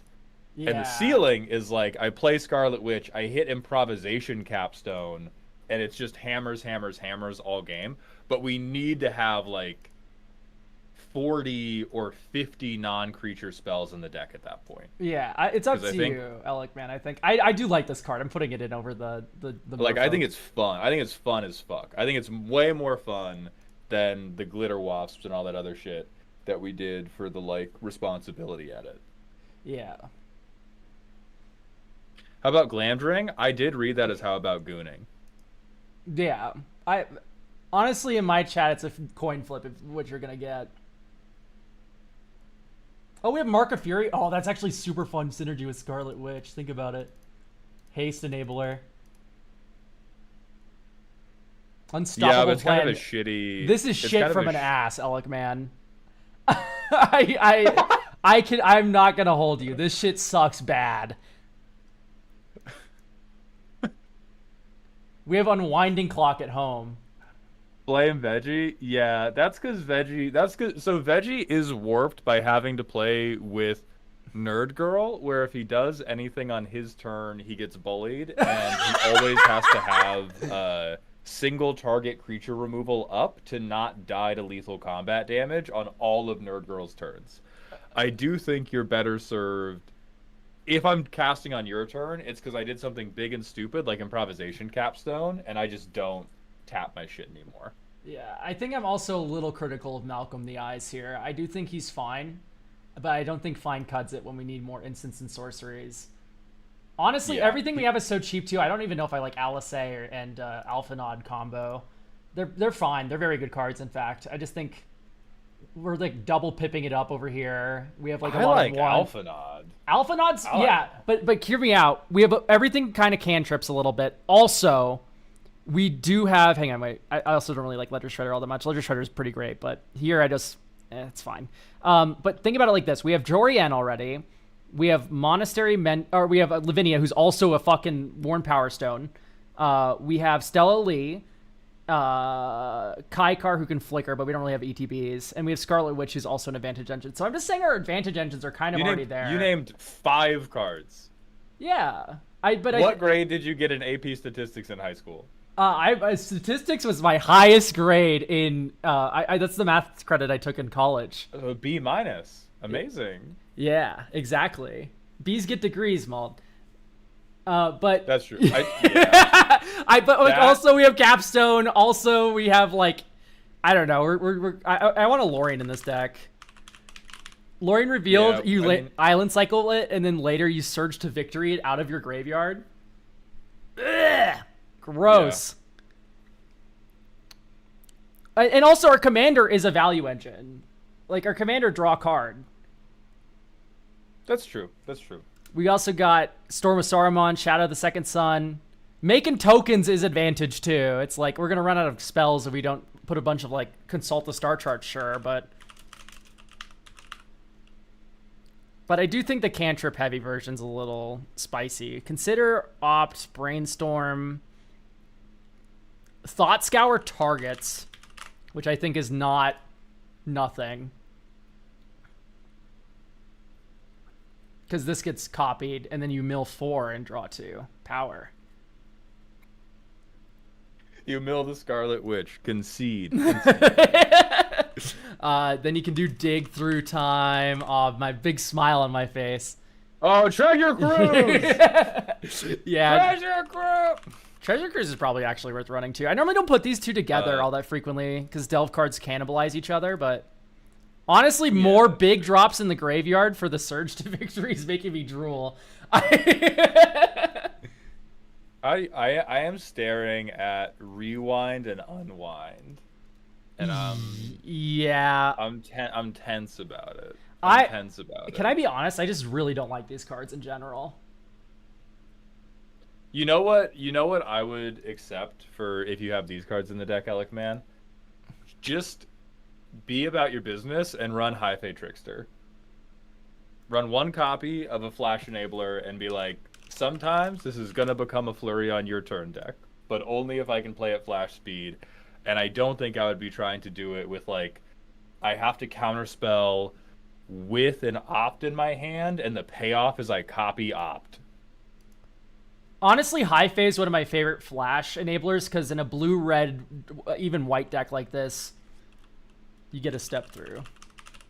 Think about it. Power. Did you just fucking say step through to me? This card's awesome. Especially in my Surge to Victory deck where I want a 5-drop sorcery in my graveyard. This card is worthless. Wizard Cycling 2, you can get Kaikar. You can get any of the Kaikars. Worthless card. So there's your token This is a generation. Worthless card. Oh, I was talking earlier, Maud. What do you think about Umara Mystic in a Wizard Cycling deck? Not Umara Mystic, Umara whatever the fuck. Umara Wizard. It's the Wizard MDFC. It's literally a tapped island on the back, and on the front it's a 4/3 do nothing wizard, and you run in your Wizard Cycling deck just in case you're missing a land drop. I think you're an idiot. Yeah, I think it sucks too, but it's so funny. It's so funny. So yeah, I see the vision with Rewind and Unwind. I think you are better off making either of these cards High Fate Trickster, and just being like, if I get them, this means that I'm doing it on everybody's turns instead of maybe just one time. Yeah. All right, so now we have more lands. We have more high-cost sorceries that Surge to Victory can cheat with. Actually, what if we cut Treasure Cruise Dig Through Time? Hear me out. And we cut Storm of Saruman. Now our highest thing is 1 6-drop. So we get to gamble and rig the odds a little bit with Dance with Calamity. Think about it. I don't think we want... I am thinking about it, and I think you're wrong. Because we can't... Can we even copy...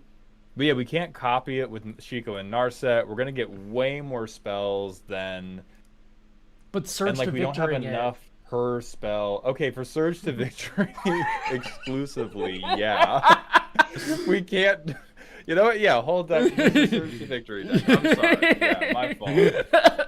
No, you're right. I'm being way too cute about it. Magma Opus is actually interesting, though, because this is a big instant that you can discard on 2 mana to get Shiko and Narset out a turn earlier. And then it's a huge setup for Surge to Victory to kill people. Wallahi. Wallahi, brother. This shit's so awesome. We This are shit's so awesome. It exists. It exists. You're right.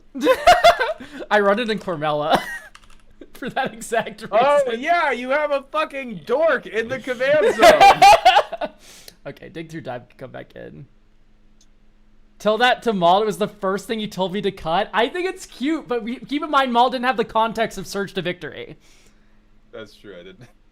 All right, this isn't a Trinket Mage situation where he told me to put fucking Shriekhorn and like told someone to put Shriekhorn in their Sultai Mill deck.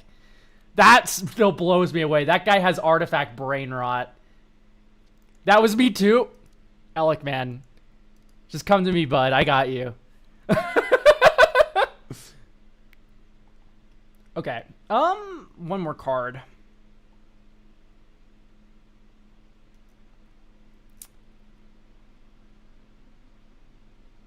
Honestly, okay, you know what? Magnum Opus is maybe just a bit cute. No, you know what? Fuck you. I'm gonna put Magnum Opus back in. I'm not double guessing You still myself. have Rewind in the deck. Yeah, Rewind's okay, but it's like, yeah. I cut the other one. Good heavens.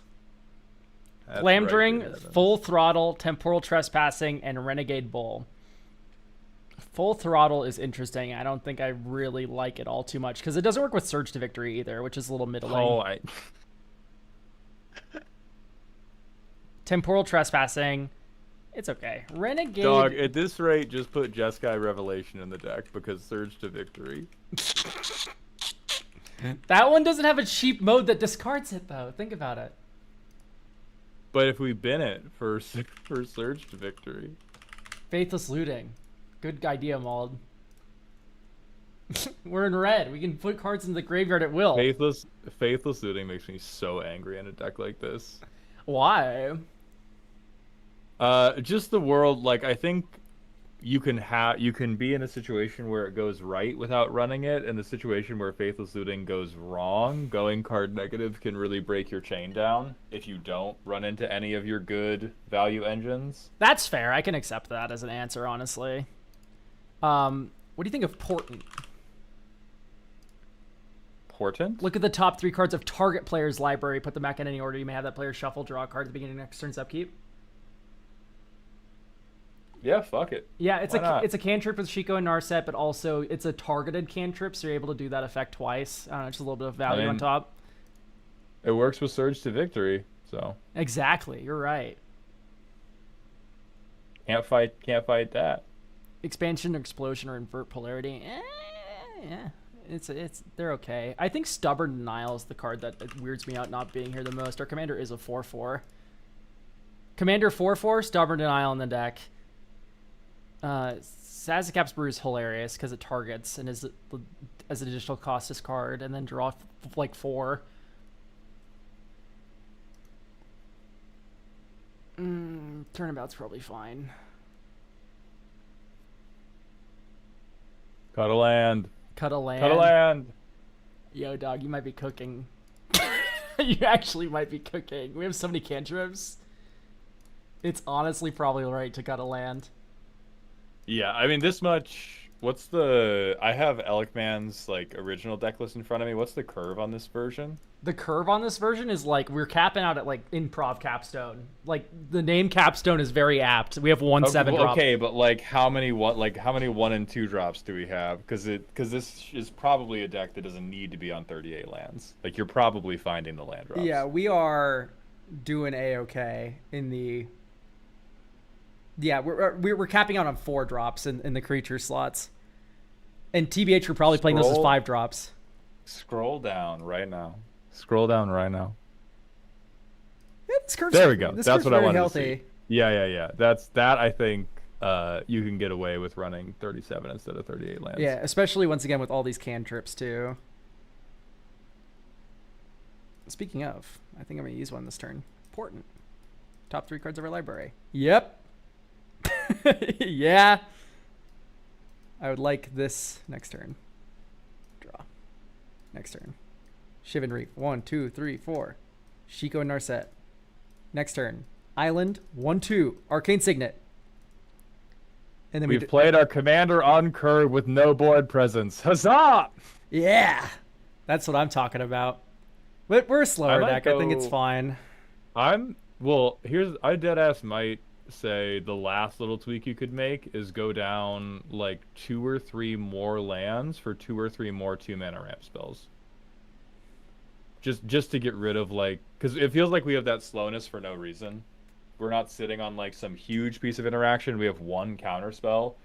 But like the 2-mana rocks are gonna serve at least some type of purpose later on in the deck for flurry fuel, versus just hitting a bunch of land drops that we can't do any flurry shit with. Yeah.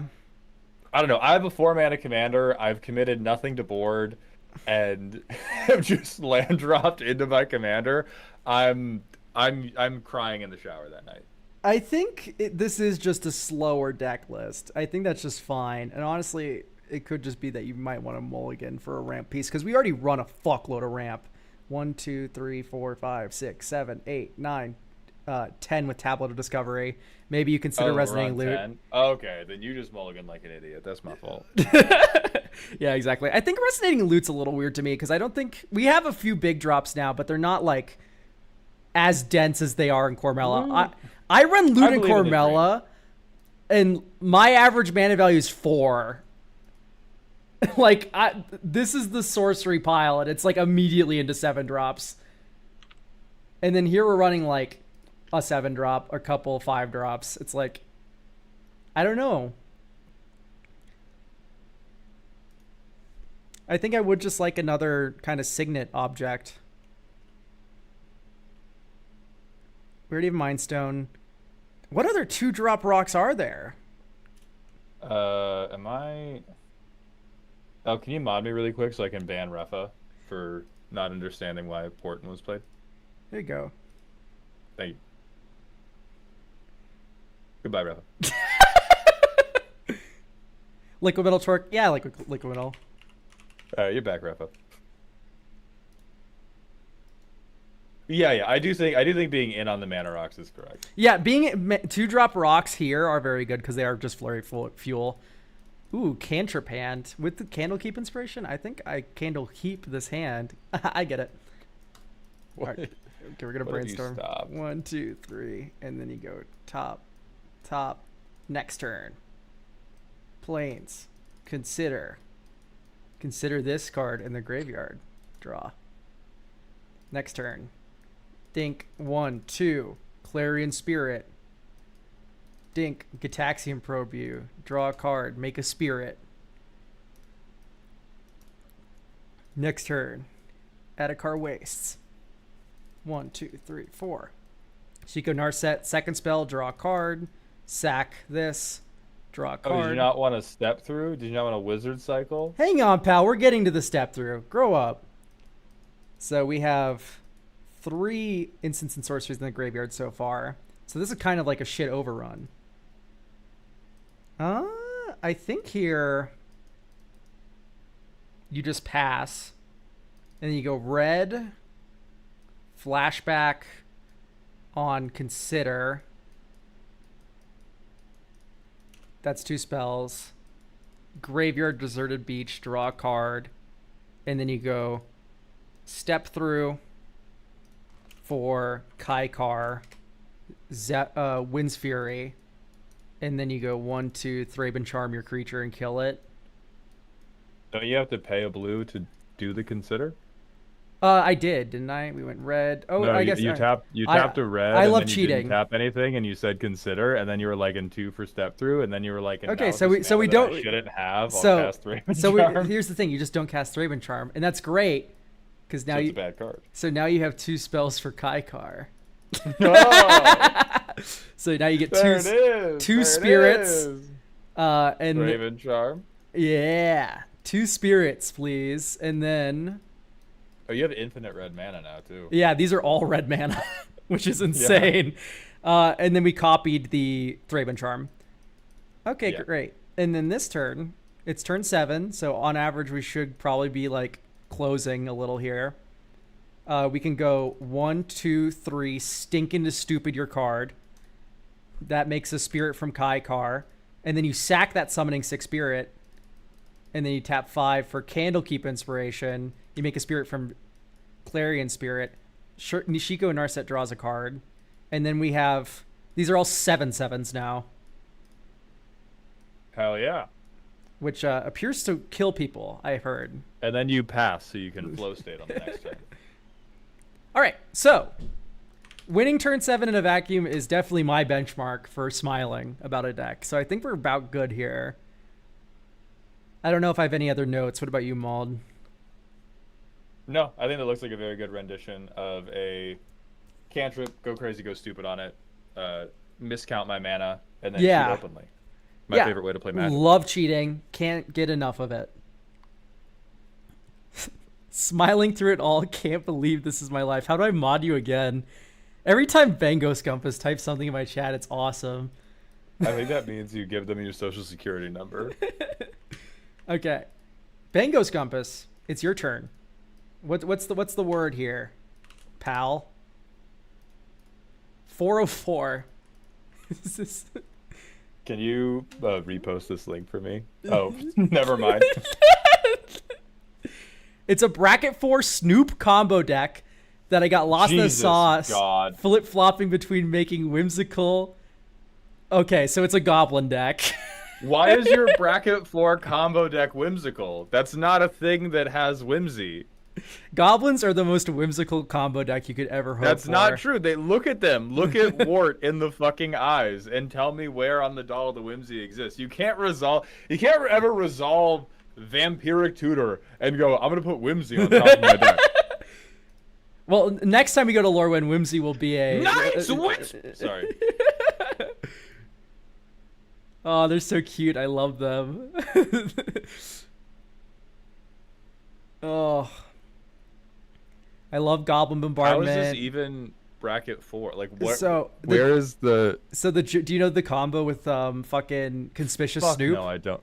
I don't know goblin combos, dude. So this is Conspicuous Snoop. You play the Okay. top card of your library revealed. You can cast goblin spells from the top of your library, and as long as the top card is a goblin, Conspicuous Snoop has Got it. all activated abilities of that goblin. So then you have Vampiric Okay. Tutor, you have all these top deck tutors, including Bogart Harbinger. Mm-hmm. So you can harb your bings. And so it puts a goblin on top. What's a goblin? Kiki Jiki the Mirror Breaker. Tap, create a token that's a copy of target non-legendary Well, okay, creature you it's just a control, Kiki except it Jiki has it. list. Yes, Yeah. so this is a Kiki Jiki combo where you make infinite snoops on your end step. And then you sack them all to Siege Gang Lieutenant. Right, or something like that. I'm really sad not to see Curse Tosser in this deck.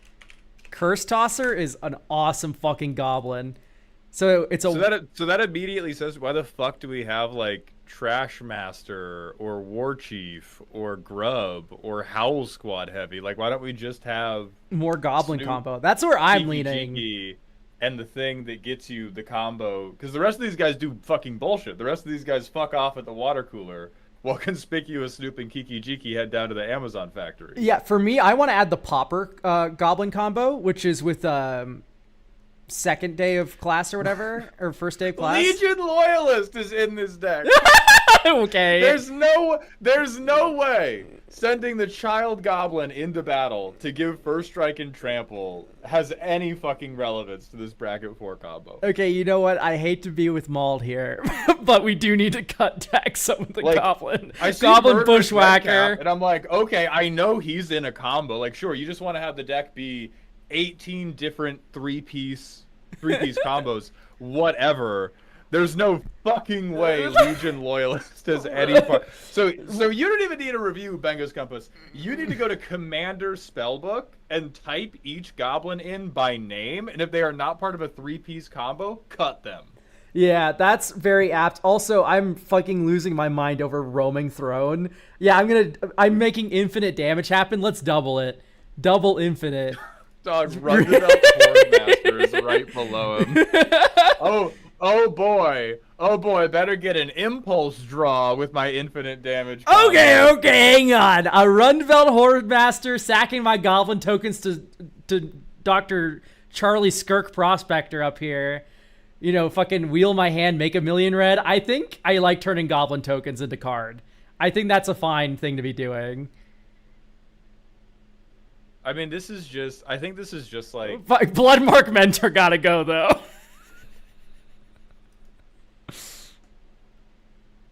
this is why I always say bracket 4 is where theme goes to die. Because you have a million goblins here, and this is just not a goblin deck. It's a combo deck that happens to involve a goblin at some point. Yeah. And you should not be, if you want the deck to function, be playing cute goblins. You should be playing things that tutor the goblins who win you the game.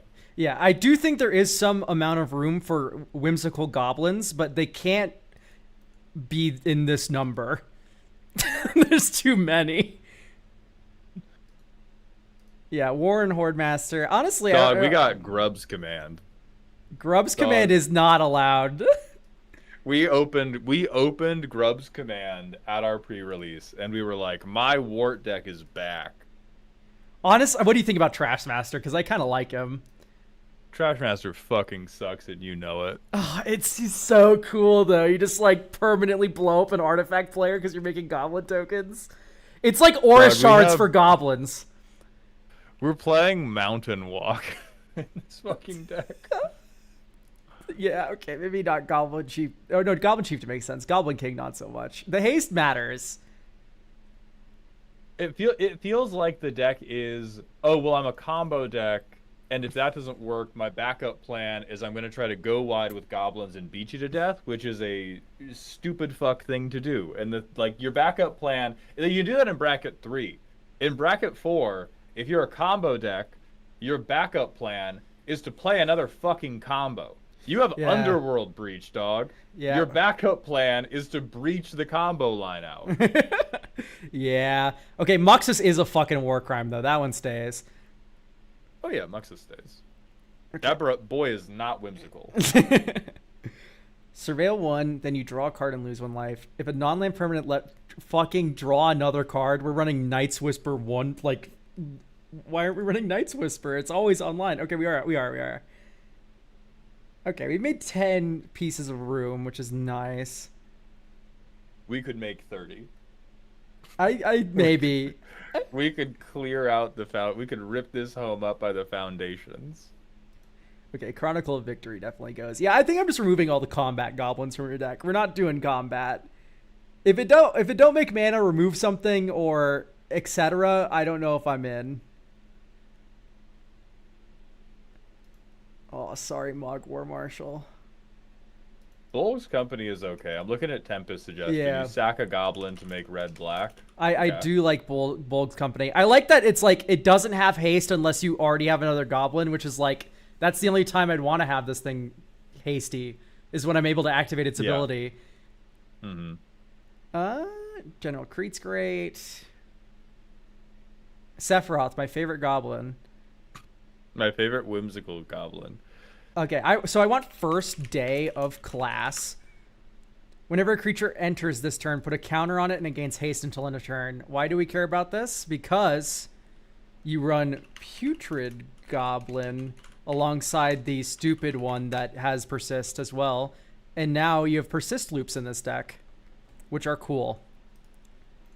Well, Cool's a strong word. they but are. They are. in the realm of bracket 4 combos that exist. Yeah. In bracket 4 combos, you do first day of class, you're a hero. Okay. Okay, I do think there's a new goblin that came out recently that's fucking stupid. It's Yeah, it's Bolg's Company. the Great Dumb Goblin. Is it just the Great Goblin? It is just the Great Goblin. Whenever you put 1 or more counters on a goblin, orc, or army you control, the Great Goblin does 2 damage to target opponent. So that is a method for the persist line to kill people. But also, whenever another goblin, orc, or army you control dies, exile the top card of your library. You may play it until the end of your next turn. So once again, sacking a bunch of goblins, pinging, and then like drawing 10 cards off your board is kind of real. Yeah. I like that we can have card draw in the form of goblin. I said this, Elk doesn't read SMH. Well, if I come up with the idea without reading your message, is it really that big of an idea? They don't have to pay you royalties for it. Exactly. Oh, this was originally a gut haunted one deck. So this is why this is why I fucking always hate on changing decks by parts.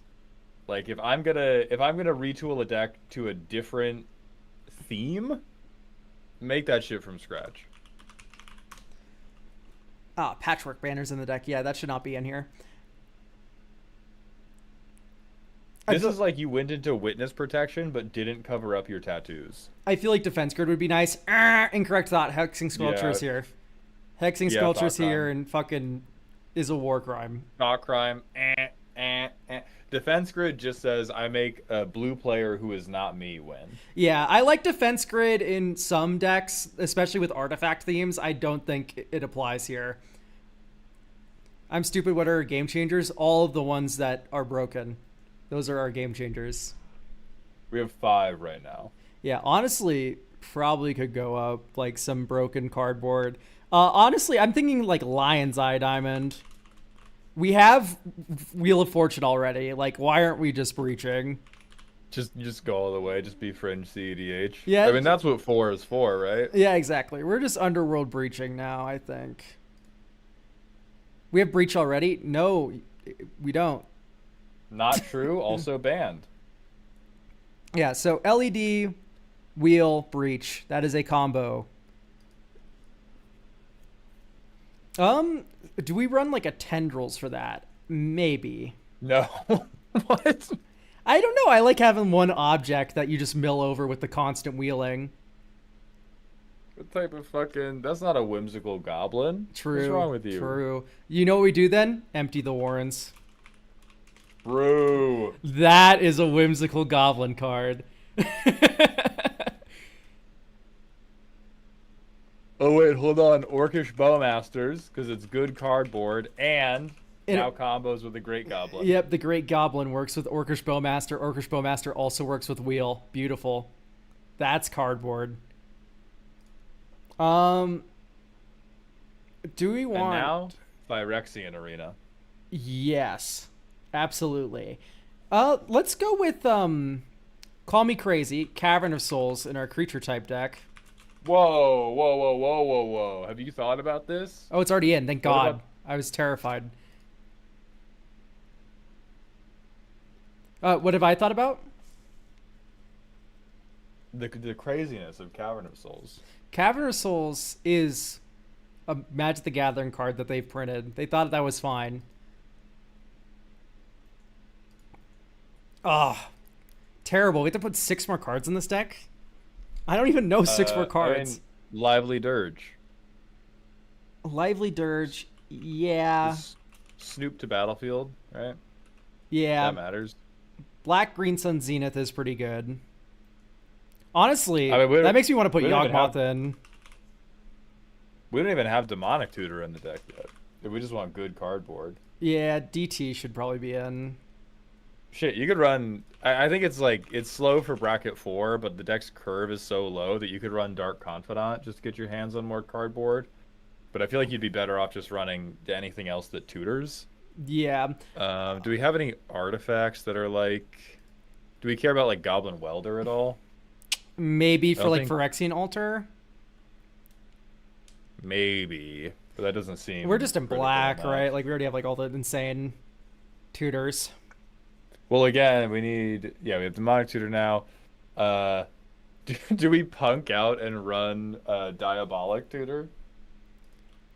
Fucking no way, right? Come on, come on. The curve's low. The curve's low.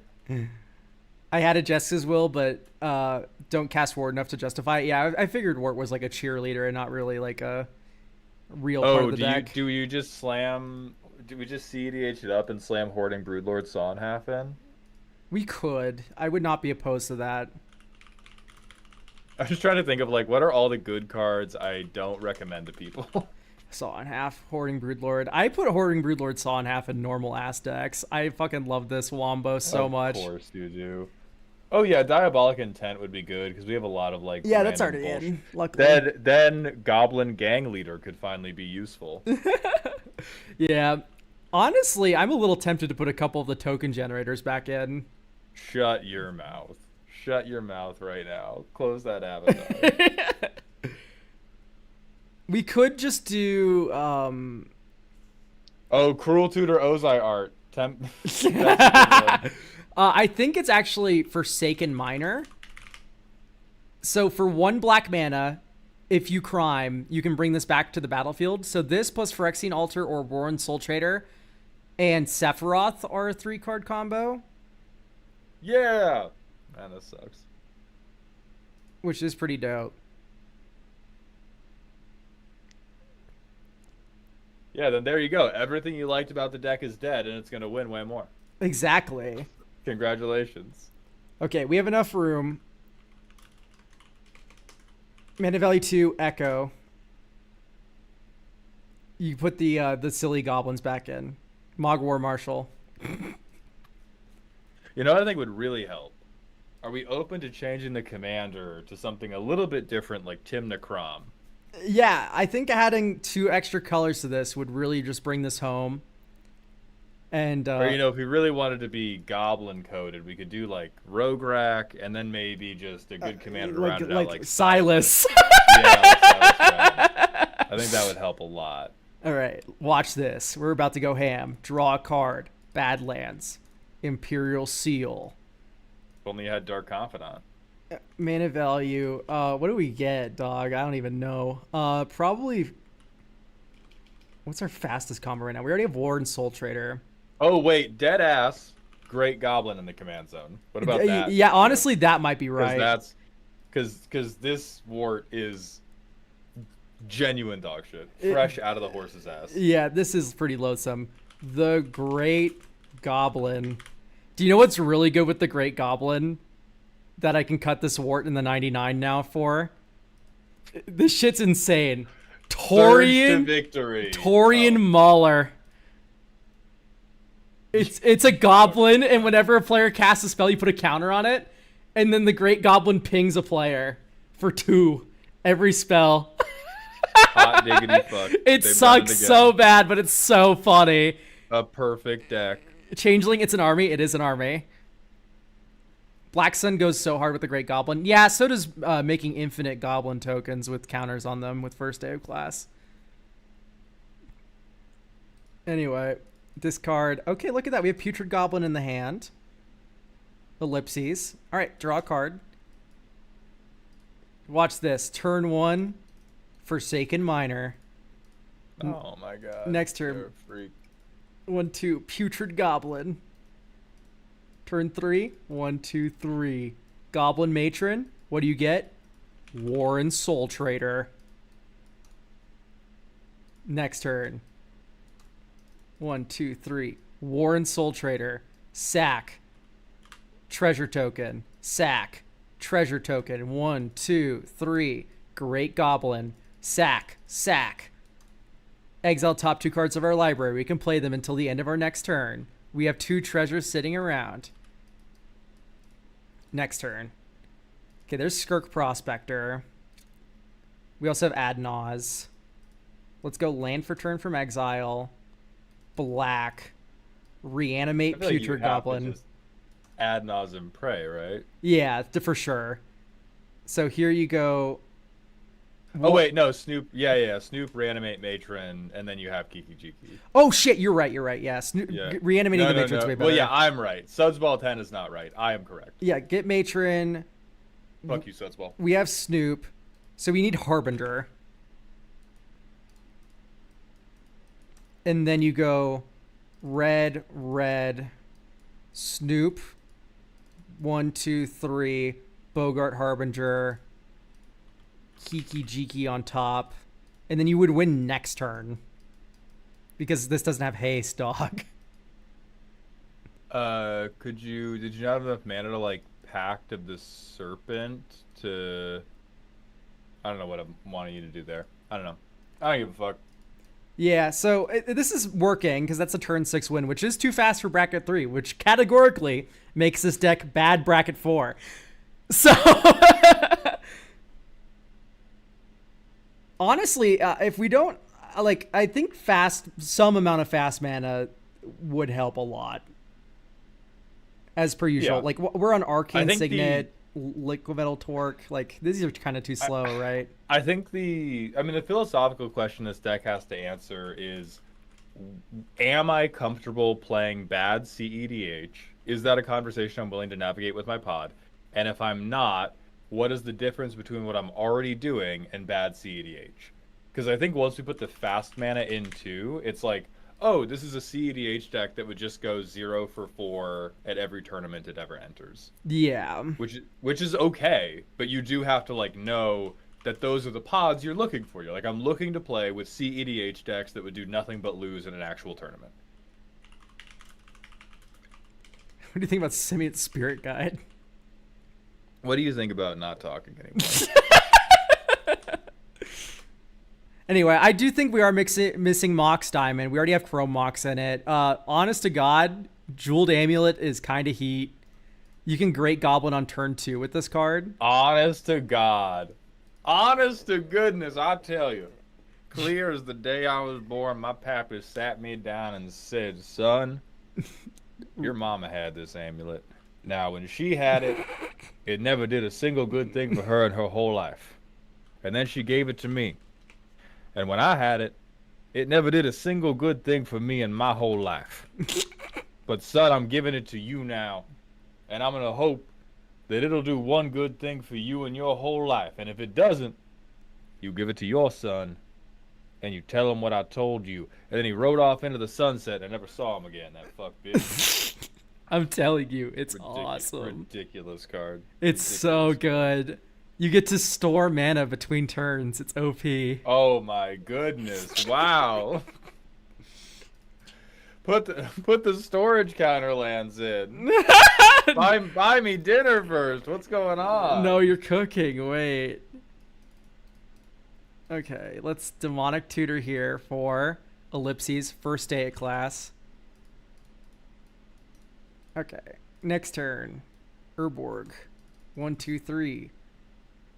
General Creedington.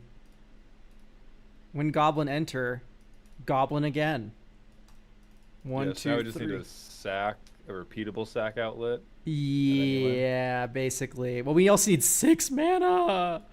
But this is better with the other Putrid Goblin. That's 2 mana.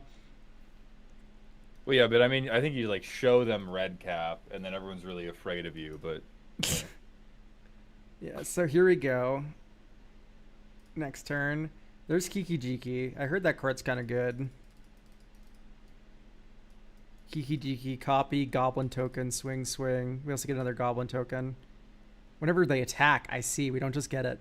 Haha. So, swing. Yay. hope they die. Goblin tokens die. Smile. Okay, we do not have a sack outlet. This is really bad. Yeah. Oh, heavens. Well, I mean, you do. Hold on. No, you did. I mean, you did win there. Can you not? Oh wait, we can't infinite Kiki Jiki. We can just. Kiki needs to be in our library. This fuck-ass goblin Yeah, needs to Kiki be has in here. our library. Yeah. Great Goblin Cooks. I concur.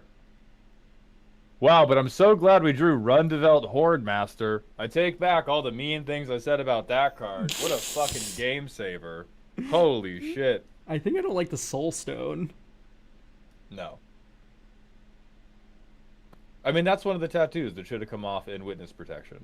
Right? That's like, if you're doing a goblin deck that wants to go to combat, being able to get your trash back up out of the yard, great. Who cares? But we combo in here. Flare of Duplication. I mean, I guess if you're 8 years old, that card looks good. But no, it's fine as like a counter spell, I guess. I just feel like I'm afraid a lot of our things are tokens.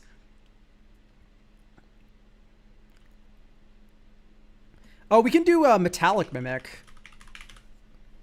You are a fool and a child.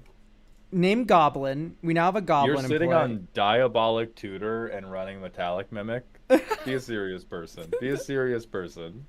Metallic Mimic goes with Persist combos, and it's a Goblin. Diabolic Tutor goes with every combo. Here, look. Switch printing. Oh, wait. There's wait, art wait. with goblins on it. Actual recommendation. I hate shapeshifters so much. Actual recommendation, Insatiable Avarice, because it is a top of library tutor, which matters for the Snoop lines. You know what? Fuck it. Yeah, I agree. That's like actual factual will do the thing we want it to. And it won't be fucking Metallic Mimic. You know what? I think I like Metallic Mimic still because there's a goblin printing. Where Oh my lord. they're little cute little Oh, goblin Lord. goblin Oh my pirates in the God. art. Put Grub's command back in. I'm about to cut your internet. No, it's so good, I promise. You need to believe it. Okay, Mana Echoes has to go. Mana is Echoes true. has gotta That is go. 4 mana, do nothing. Mortuary Mire is a All right. valid option if you want shit on top of the deck. It's so okay. I'm gonna go get a Oreo real quick. Give me one Yo, second. me, sure. Okay. Let's do maybe just Chthonian Nightmare. I think Chthonian Nightmare gives you some good grind. Dark Ritual is in the turbo deck. No, you're right. No, you're right. You're right. When you're right, you're right. Dark Ritual should probably be in this deck, believe it or not.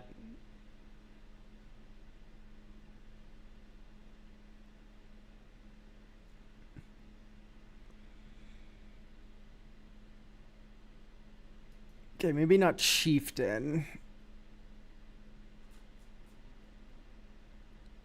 Okay, deal another hand. sure we can keep this. Uh, draw, mountain, imprint, lively dirge. 1, 2, Sear Slicer Goblin. Next turn. 3 black mana, Great Goblin, swing. Get a Goblin token on the end of your turn.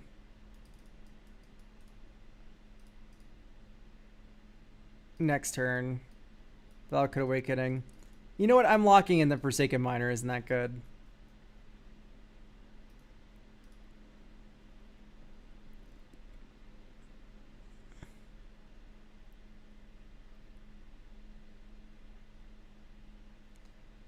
Goblin Churgeon would solve a lot of problems. I think Goblin Churgeon's so okay. Please play Burnt Offering. Yeah, but that's based on mana value, right? I think I'd prefer Culling the Weak. Brightstone Ritual, that is also something. We also already have it. There we go. Just throwing this out there, I'm totally fine with making the Commander Krark and Vile Smasher. You shouldn't be. Yeah, no, I think we're fine not doing that. Peace and Love and etc. Oh, we have the combo in our hand. Look at this. You have Reflecting Pool and 3 Tree City. That's 1 mana of any color land. Let's go. Honestly, Reflecting Pool. I'm gonna do that. Black 1. Vampiric. First day of class. Or I guess you get Metallic Mimic now. Next turn. Mountain. Great Goblin. Demonic Tutor. Check this out for Swamp. No way, right? We get Warren Soul Trader.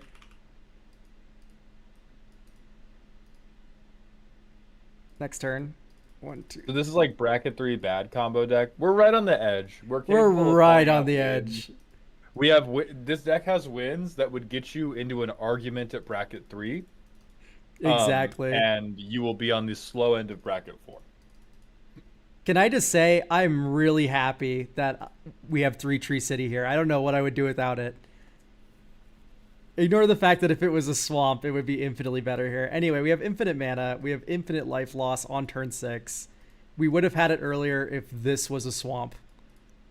Just saying. Just, putting waves out there. Do we need Sear Slicer Goblin? Are we really shit-talking the Sephiroth when we have Sear Slicer Goblin in this deck? It's a really cute card when it's in your hand and you're doing stronger things than it. He just looks really swell. No, I agree. That he does. I will not deny that. Yeah, we should be off of itty this. bit. I think we need a Feed the Swarm. Because I think the moment someone puts a Rule of Law in play, we lose. So I think some amount of How? What would happen? I think if we get Rule of Law, we die. We're the greatest guy around. And we probably run Agatha's Soul Cauldron. And I don't even know what it synergizes with in this deck, but I know it does. You're activating abilities left, right, and center. It's going to work with something. Okay. We have an LED hand. And we have Bogart Harbinger, and we have Deadly Dispute for some reason. I don't think Deadly Dispute belongs here. I don't know. We have a lot of worthless bullshit. That is true.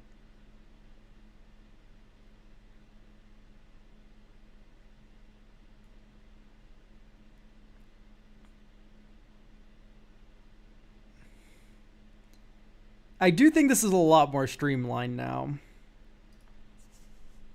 Oh, yeah, for sure. Oh, also, by the way, spicy tech. First day of class makes you learn. So you can discard a Hoarding Broodlord and then reanimate it. Because learn, the alternate mode, of course, is Rummage. And I think that's really funny. Yeah. All right. I think... What's like a hate piece that doesn't twist our ankles that ruins opponents' lives? Dark Confidant. Dark Confidant would Best be I got. hilarious. I don't know if I'm tracking that as a hate piece in my brain, and keep in mind, maybe my repertoire isn't large enough. I do think Blood Moon twists our dick straight off, unless you want to invert the number of mountains And swamps, yeah. right? Because we're on 3 swamps, which means we Blood Moon, and they're like, "Oh my God, are you doing that to protect your combo?" And you're like, "Protect my combo? I can't produce black mana anymore." What do we think of Null Rod? You know what? I got it. It's Vexing Bobble. It's Oh, Vexing true, Bobble. it's Vexing Bobble, It's yeah, Vexing yeah. Bobble. It's Vexing Bobble. You don't get to Force of Will me. And if you do have Force of Will, you're using it on this. It's Vexing Bobble. Oh, I wish all goblins were 3 mana so we could just run Trinisphere. Oh! Jeweled Amulet! You. Great Goblin, turn 2. Oh my goodness. I'm disgusted. Soul Ring on top of my library? I think I graveyard that object. Check this out. Runvelt Horde Master hit you with my You've 4 been power short on command. mana every playtest, and you're binning this. Okay. Shh, we're fine. Witness this. Dink, exile the top 2 cards of our library to Diabolic Intent. Dink, dink. And then you Diabolic Okay. Intent for, drumroll please, a gameplay object. I don't know what we get here. Or probably not Sonhab because you have Broodlord. It would be fucking Soul Ring because you need mana to play your fucking Broodlord because that's gonna be how you win. It's... Oh, I know. I don't. You're a child. I don't like that you're right. You binned the wrong game object. Your win condition was I simply ramp like an adult. Tutor up Tehran Dynamo. Calling the week. Oh, true. Yeah. Calling the week. Okay, and then you store a black mana, powerful. And then you also cast Goblin Lackey. I'm gonna weep. Okay, next turn. Urborg. Mm-hmm. Calling the week. Sacking Goblin Lackey.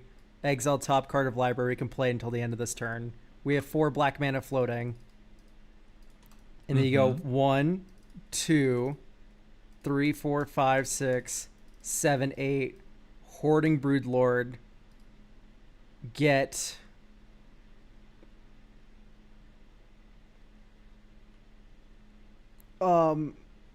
Starts crying. Recruiter Elk. I know we have Goblin Recruiter. Grow up. I think what we need, because we have Recruiter, the only thing we can't tutor up right now is but we don't have a sack outlet. Got Breach. We do have Breach in the deck. We don't have any of the we have Wheel. I think it's Breach. And Saw and Half's in our graveyard, right? No, it isn't. You get Saw and Half every time. What am I doing? Okay, pass. 1, 2, 3. Saw and Half Hoarding Broodlord. You get Breach, Lion's Eye. You Lion's Eye, discard hand, make 3 red, and then you go Breach, Right, yeah. and then you win. I believe you. Sorry, how? So, I believe you. yeah. Just sorry. So you go, everything has escape 3. So Uh-huh. we need these 2 cards. So you go 1, 2, 3. Uh-huh. And then you go Lion's Eye Diamond. And then you sack Lion's Eye Diamond. And you make 3 more red mana. Uh-huh. Then you go 1, 2, 3. Wheel of Fortune. Uh-huh. And then you go Conspicuous Snoop. Uh-huh. Yeah, I'm noticing an issue here where when we wheeled the first time, we don't really have cards in our graveyard no more. Uh-huh. Yeah. Correct. If we had 2 more cards in our yard. Uh-huh. No, keep going. You got. We should have made Uh-huh. black mana with the last one, honestly, and then we could have gone Uh-huh. demonic tutor for shit. Yeah, I messed up. I didn't make black mana. That's on me. You could have won there if you weren't an idiot like me. I fucking love goblins. I agree. Yeah, Underworld Breach, Lion's Eye, Diamond, and Wheel of Fortune. I love goblins. Why not add the Burnt Offering for the full combo without Breach? So, Burnt Offering is great with Hoarding Broodlord. It sucks with everything else in the deck. Right? It's just not good with anything else. Would Price of Glory be good? Price of Glory doesn't do anything. And anything that it does, Vexing Bauble does for 1 mana.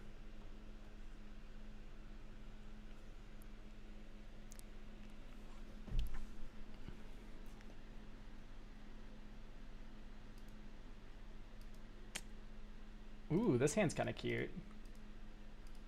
It does nothing. How many times are you gonna execute these combo lines, dog? Forever. I love playing combo decks. This is the preferred way of playing a combo deck in the Moxfield playtester. I think this is about good to go, though. I concur. Do you have any final thoughts, Mold, about how much you love goblins? I hate it. I hate it. I hate all this. I hate it. Let's go. Thanks, Elk. Thank you, Bango Scumpus, for watching for 12 years to get a free deck review. All right, next up is Comrade Gorbosh. Aang, a lot to learn. We're playing the Aang that fucking no one likes. Oh lord. Copy paste this for me again. I got you. Dink, it's in the description. Dink, it's in there. It's everywhere now. You Alright, can't miss alright. it. So, why this Aang? Dog, I don't know. Whenever another creature you control dies, put a counter on Aang. Has vigilance as long as there's a lesson in your graveyard. I... what That's so are we terrible. doing? Okay, so it's Selesnya Landsack, and then it's gonna make me a big angry child soldier. Okay. Okay. Whenever another creature you control dies, so are we animating our lands and then sacking them? Is that? Yeah. I see. I think that's the shape of it. Okay. I see. Well, that is certainly something. My first thought is, why are we not ephemerating Badger Molcub if we're doing this? That Do we have mega? What's that? There's like Tectonic Split. There's like everything's Lotus Field now, where you have to Oh, stack yeah. half your lands and then all your lands tap for 1,000,000 mana. I feel like you want that in this, right? I guess so. Aang is barely involved, to be fair. I'm trying to understand why you exist. That is incorrect. Been building uncommon commanders because they tend to be weirder and hard to make work. Yeah, earthbending lands. So my first thought is, I don't like most of what you're doing.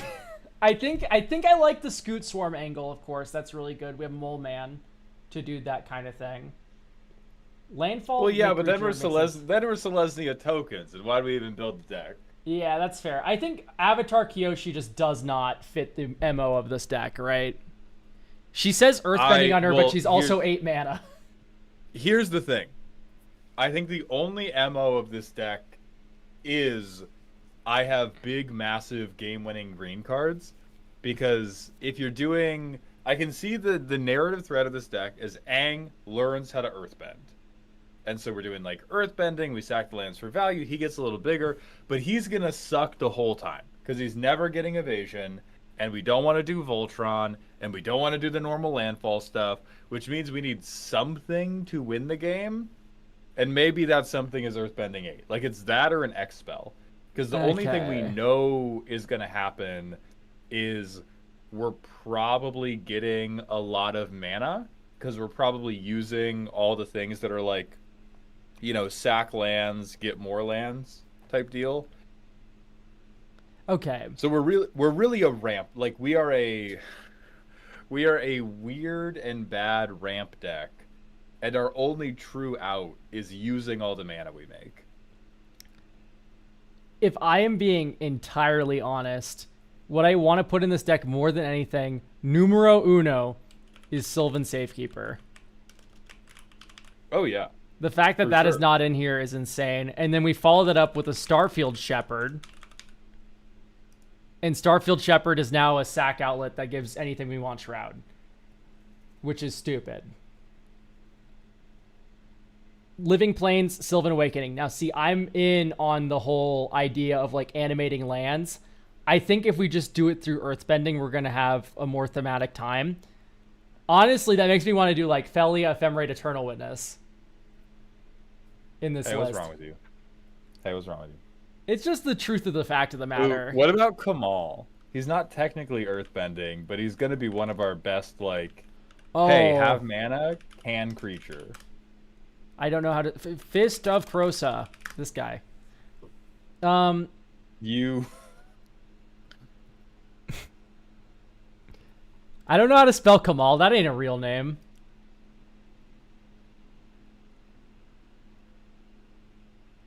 I also, by the way, Felia just works insanely well with Starfield Shepherd. I'm just like... It's so insanely good.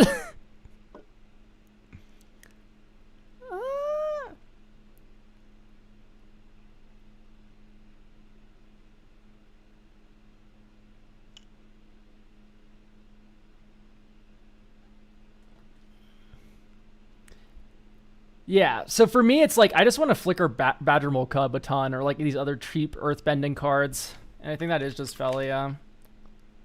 I want to get as many land stupid earthbending triggers as possible. How evil is this deck on a scale of 1 to 10? So there's many different axes of evil. There's like evil because it's too powerful, evil because it's annoying to play against. This is evil because it's like... how to put it? It makes me sad. This is evil because it's causing me misery in a way. Anyway, Eternal Witness Ephemerate's broken as well. Huzzah. So now that we have a couple Flicker engines online to flicker our Earthbenders, we're going to have a lot easier of a time making Aang work.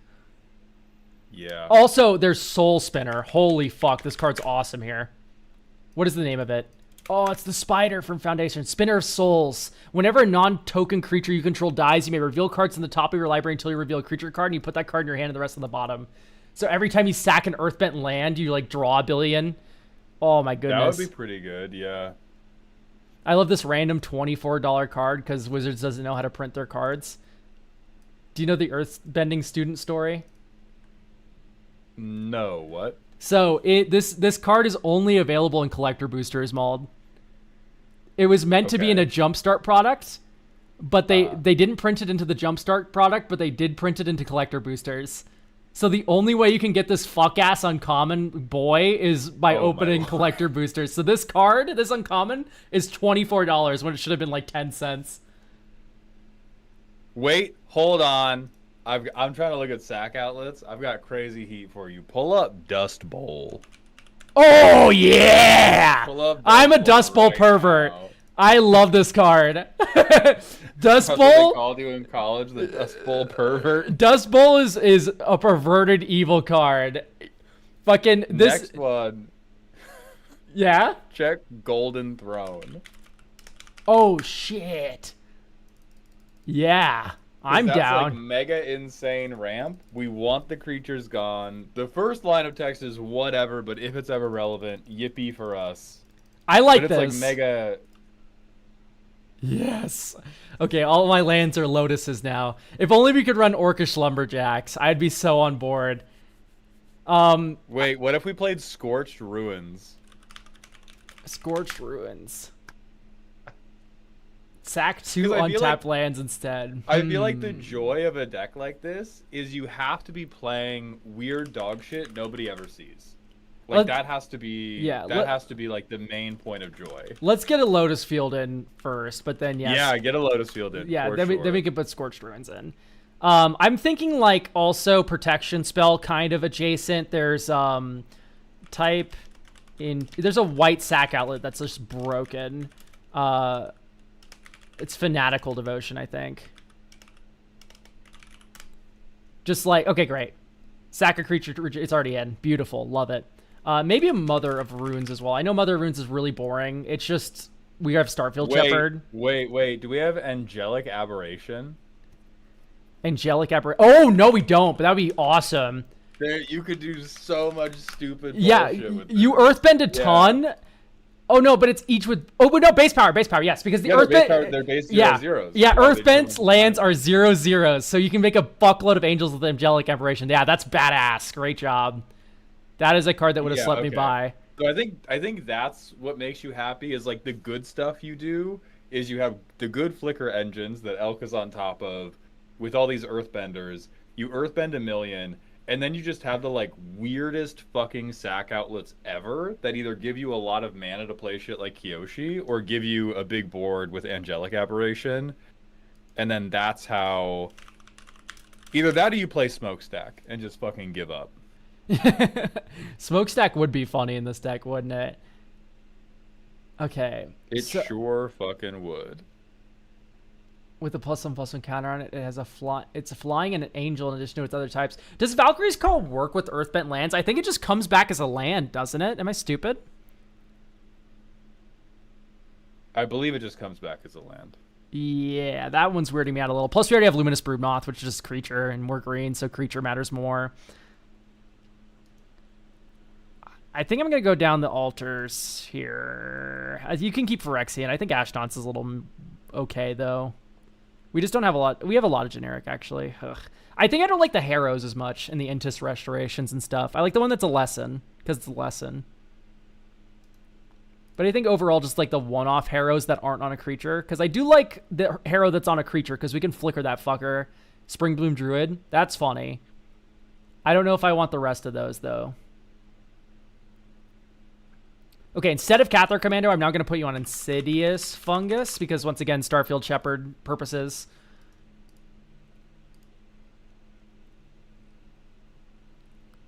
I think the only other good sack outlet the deck could use, hold on, I just scrolled by it, or not even good, but like acceptable, is Ravenous Amulet, which is a 2-mana thing where you can 1-mana tap it, sack the creature to draw a card, and then eventually it's like a life bomb.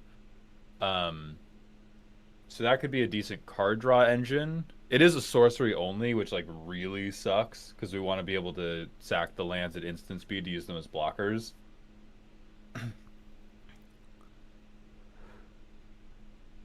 But I think there's a weird Selesnya Aristocrats angle here. Yeah, I like the Celestia Aristocrats idea that we got going on. Can I be honest? Aang is literally worse than the angel that does the same line of text as him. Isn't she also 3 mana? Shh. It's an Aang deck. It's an Aang deck. It's an Aang deck. He's learning about earthbending. He's learning how to earthbend. It has to be Aang. Green players, when they have lands in their decks, I gotta put Crucible of Worlds in. Ignore the fact that there's 15,000 creatures that do the same thing. And creatures are better because I'm green. Is this one where we should do the overhead slam restoration seminar? Just because, hey, restoration seminar? Maybe. I feel really bad returning 3 drops with Restoration Seminar. Can I be honest? I want this thing to return Valgavoth and like shit. But what if you do it every turn? I would need to do it 5 turns in a row. I mean, honestly, it's okay. Like, I don't hate it. I mean, we could just do Sabine's Reclamation. If we really are Professor 3-drop. Because then we probably get, the same number of uses for infinitely less mana. Yeah, or we can do it infinitely earlier in the game. I can believe in Restoration Seminar. Another thing is we just have Eternal Witness Ephemerate, which is a 2-card wombo. That means none of your cards go away ever. True, yeah. Including spells, which is evil. I don't know why Selesnya gets to do that, but... Okay, Heroic Intervention probably goes for me. All of our creatures return when they die. They're all Earthbent lands.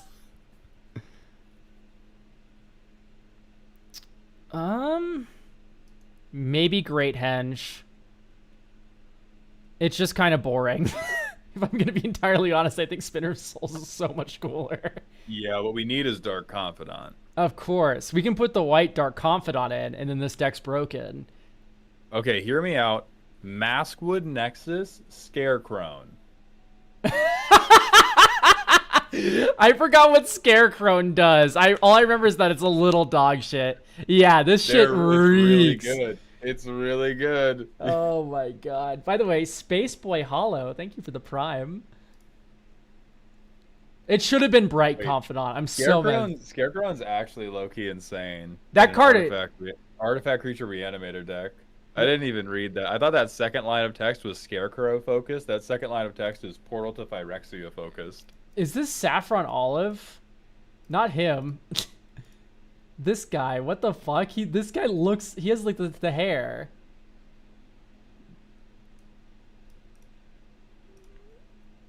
A lot of people have top knots, dog. But like the beard combo with it.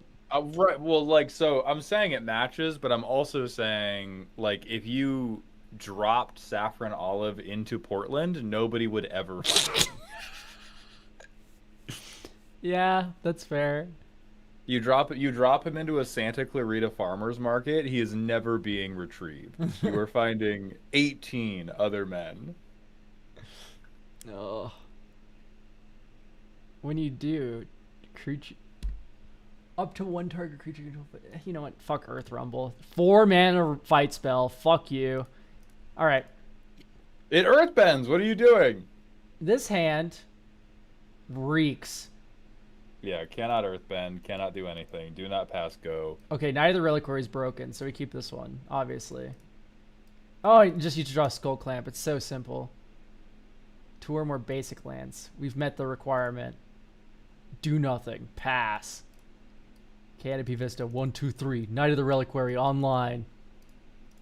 And then here's where you go insane. Get ready for this. Forester Plains. Ba, sing, say. The Earthbending's online.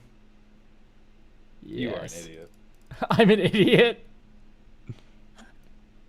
Why am I an idiot, Mauled? Look at this. We've just Earthbent our first land on turn 4. We've just done it on turn 4. It happened. It's online. Check this out. 1, 2, 3. Aang, a lot to learn.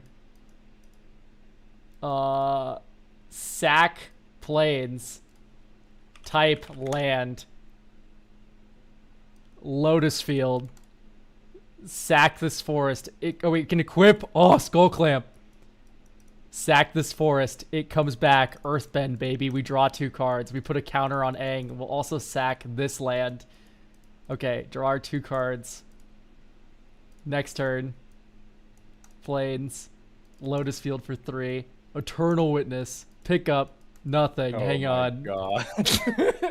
With the Dirtle Machine is online. He's cooking. I mean, you have Earthbender Ascension, so you can Earthbend more, right? Yeah. Yeah, so we're gonna activate. Earthbend more. Go get the other fucking land sacrificer. Yes. Earthbend 2. Then search your library for a land card. Let's get, hang on. I know Scorched Ruins is right there, but that can only sacrifice untapped lands. I want to go grab Dust Bowl. Yeah, Dust Bowl. Oh wait, no. This gets a basic, so we're gonna get a basic forest there, but then we're gonna, or basic plains, and then we're gonna sack this basic plains to Night of the Reliquary to get Dust Bowl. Or I guess we can sack this one too. Many decisions. Anyway, this appears to be working, and I hate it. Like, it is moving cardboard around. That is for certain. Yeah, I mean, we're definitely at like slow 2 territory. Yeah. I don't know if I'm worried about it, but I feel like the correct endpoint for this deck is you do all of this, like, I move cardboard around while having Earthbent blockers, but the endpoint has to be I slam a million super expensive Haymaker spells that kill you. Yeah. Here's what I'm thinking. Sigarda's Summons. is hilarious, right? Creatures you control with counters on them are base power and toughness 4/4 and are angel. Okay, here's what I'm thinking. Ondu Inversion. Oh, destroy all non-land permanents. Yeah. Ah, I see. I'm hearing you. Ondu Inversion. And then here's Fuck the Ang. Yeah. We're gonna blow this whole motherfucker up. yeah. So here we can get our Selesnya T land. I've never put the Selesnya bounce land in the deck, if you can fucking believe it. Selesnya Sanctuary. It's already in. I'm a moron. Let's get Arid Archway in here. Is this a Sand Scout deck? I've somehow popped out this Moxfield What is tab. a Sand Scout? You've never. I talk about Sand Scouts so much. I have Oh a my problem. God, a desert tutor. Yeah, it tutors deserts. And one of the two deserts you can get is Arid Archway, which bounces a land back to your hand. Oh my lord. Yeah, it's a Sand Scout deck. Yes, so we're going to get Arid Archway. We're going to get... Stick with me here. Fucking Lazotep Quarry, sack outlet land. That is also a desert. And then you go Hashtep Oasis. And the fucking other untapped desert. Okay, wait. Scab Planar grounds. Outburst. Chat had another one. Blows up all non-land creatures and puts 4 counters on a land you control. For 8 mana. Sure. Sure, fuck it, we're here. Hear me out. Hear me out. Liege of the Tangle. What the fuck does that do, man? You gotta check this man's steez right now. You take Spore Frog out of this bitch this minute. You put Liege of the Tangle in the deck. Whenever this creature deals combat damage to a player, you may choose any number of target lands you control and put it. They all become 8/8s. Fuck it, we're going. Add to deck. Fuck it, we ball. This bitch is in.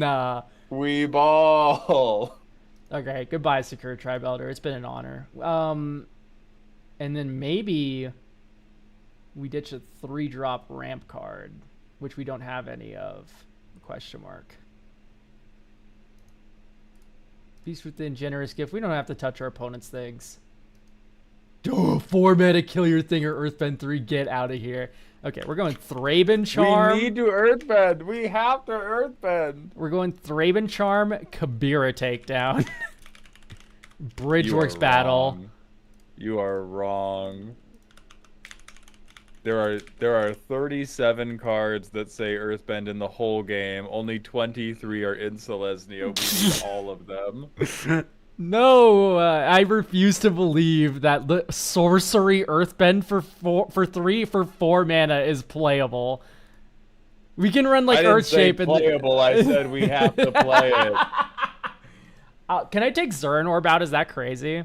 Because I do think Zorb is just like I don't think the payoff is good enough. That's why I was looking for all those other weird sack outlets. Is I Yeah. looked at the sack outlets we had, and I was like, these are not really acceptable. Yeah. We're not good enough for what we need to. Because I feel like we're using up our entire bad card budget on cards that Earthbend and our commander. Everything else has to be very, very good. When we sack them, it has to be for a very, very good reason. When we flicker them, it has to be very efficiently, etc., etc. All right, I'm putting 6 in just to make the Spore Frog more of a reasonable thing. Because I do like Spore Frog as part of Starfield Shepherd. I also like Ephemerate, Eternal Witness, Spore Frog. We also already have Constant Miss as like another fog option to prolong games to make everyone play at our miserable snail pace. Guys, wait. It's about to get sick. Do we want, hear me out. What about like Vesuva and, I like the other copy land? I like Vesuva a lot. Vesuva for sure. What's the other copy land? Thespian stage. Mainly, I'm half thinking just about if we have a shitload of mana, making additional bossing says, so we have additional ways to. Why isn't this spend a shit bunch of mana legendary? to What the Earthbend. fuck? Yeah, sure. Yeah, exactly. And like you can do a Lotus Field thing if you need a sack, or you can do a Bossing Say thing if you're like, fuck, I have so much mana and nothing in my hand does any earthbending. Yeah, I can do that. We should probably Weasel and Urza's Cave in here, huh? Yeah. Yeah, it's so important. It's so important to find the good earthbenders that I do think you have to. How are we turning creatures into land? Banned for having the bit the wrong way around. Urza's Cave. All right, let's play test this thing. Oh, Selesnya Sanctuary turn 2. Broken. Oh no. No, no. Okay, They're we playing bad could cards. have played They're this turn playing 1. bad cards on the internet. Selesnya Sanctuary's badass. I don't want to hear it. I'm about to make a video about bounce lands. I'm just going to list off every synergy bounce lands have in this game. Okay, so here you go Starfield Shepherd, Sylvan Safekeeper, and you play that fucker. And then you go Forest, and then this lady warps out, and then maybe you Haywire Might something. Oh look, a creature died. Pow. Okay, here's Bossing Say. 1, 2, 3. Earthbend. Holy fuck. Command Tower. Holy fuck.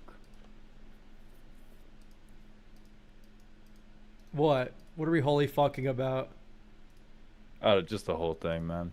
Yeah, Just I the whole agree. This is a lot for me right now. Is there a reason we earthbent a...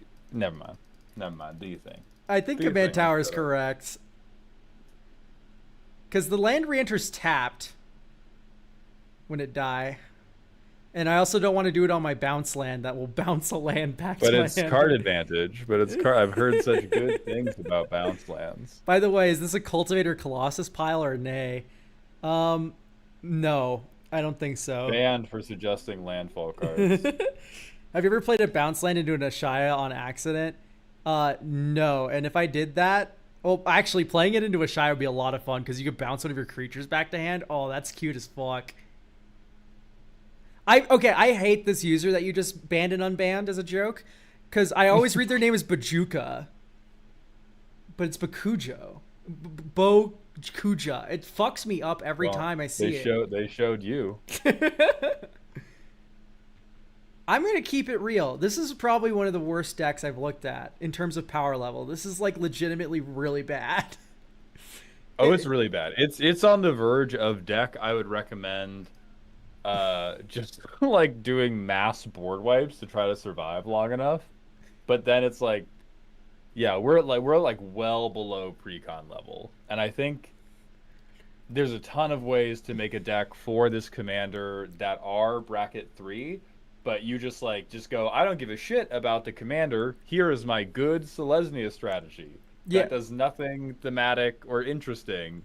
Skewed Swarm's good. I think what pisses me off about it is that like it threatens to be a good deck. Yeah. There's a lot of cute synergies and movements and shit in here where it's like this is very much threatening to be like okay. Oh yeah, it's moving. It's moving in a crazy way. Turn 1 Lotus Field, sacrifice it. It's got Next the turn. footwork of a good boxer, but it has pillow hands. Yeah. Why did you just turn 1 sack Lotus Field? It's awesome. You could God go damn it. you could go Scav Grounds here and then next turn Lotus Field double sack. This turn, okay, turn 4 we're going to start playing the game now. Selesnya Sanctuary bounce Lotus Field back to my hand. Card advantage, baby. Move to discard. Goodbye, Angelic Discard Apparition. Lotus Field. Okay, you know what? I think I've been sold on maybe not running this alongside Sacklands. That's just me. I think that's the correct movement to not do that. I do like it with picking up Ondu Inversion. That's the main thing. Oh yeah, it is good for that. I don't think we're ever getting better than that playtest. That playtest was so cool. No, that was perfect. That's exactly what the deck wanted to be and everything it could ever be. I kind of figured this wasn't actually going to be workable. I think there is things here. I think we need to get insanely degenerate for it to be even remotely being worth playing. Like I'm talking like Agatha's Soul Cauldron, Walking Ballista. We have 5,000 counters on Aang because we did a bunch of bullshit and like sacrificing, and then we ping people down. There are tables like this that do exist. I do think this is actually pretty okay at tables that skip the first 5 turns, which I know sounds a little aggressive, but some tables do skip the first 5 turns, and once you are Rube Goldberging, there is actually a thing here. Like, you get a very big commander, you have a lot of like cool ways to earthbend and sack the earthbent lands. You do need a stone cold 5 to 7 turns of setup. But then, we're there, baby. Okay, we got our first counter on Aang. Because we Golden Throne to land. Anafenza should not be in this motherfucker. I completely agree. This is dog shit. This is playable in bracket 0. I literally, when I did the fucking someone came into my short or my stream mauled, and it was a vehicles deck, and someone was like, yo, I'll always shield Tinker for an artifact deck. And I'm like, that's hilarious, man. And he's like, no, I'm serious. The card's great. It's gas. I don't know why people don't play it. And I'm like, dude, you do know it's only $1.20. I'm like, dude, you do know it's banned, right? And he's like, oh shit, I gotta apologize to my play group. And anyway, I posted that as a short. And one of the top comments on it, I think I pinned it, was like, we found the first bracket 6 gamer. That's so incredible. Okay, NFNs is out. Dear Lord. I'm desperately trying to think about what else to put in this deck. If only Mazarek was mono green, then we'd be off to the fucking races. I mean, I think any non-game changer tutor, right? Because the deck basically revolves around, like, do I have Earthbender and Flicker Engine and Sack Outlet? And if I don't have those 3 things, my deck does stone cold nothing. And so probably get, like... You can just... you fucking Beorning right now? I'd be like... the hospitality is like a budget Bristly Bill. And I'm like, Bristly Bill would be kind of good here, right? Yeah, I just worry about... I always hate moving a deck away from the energy that it was supposed to have. And so even though... Because it begins to edge towards... Okay, well, just really good landfall payoff. And then I'm just like a landfall deck with a funny hat on. And I would love a version of this. Right, like Ouroboros works. And it is a complete spiritual defeat. Yeah. It is a complete moral surrender. Ouroboros synergy with Hashtag Oasis, though. Think about it. You sack this desert, you give it +3/+3. 4 counters the first turn it goes down. I will club you about the ears. No, but Formidable Speaker, I think, is just the movement. It tutors up all the pieces you need. Speaker. It discards objects for Eternal Witness or whatever, so like you can always get those back. So discarding's not that big of a cost. And then it untaps Lotus Field and all these lands that tap for like 4 mana ridiculously. Yeah, right? It's just, and you have Felia flickering, right? Like, this is stupid. Mm-hmm. Formidable Speaker is just the glue that holds everything together here. Draw. Tap land turn 1. Black Panther Wakandan King is kind of kooky. The Selesnya one that's from the precons. What does that one do? Because you can't, or from the not from the precons, from the secret layer drop. So when it or another creature enters, put a counter on a land you control, and for 3 mana you can move all counters from a land you control to a creature. If 1 or more counters get moved, you gain life, draw a card. So you can take the Earthbent land and then move all the counters off it. It will die to state-based actions, and you will get to draw a card, gain life.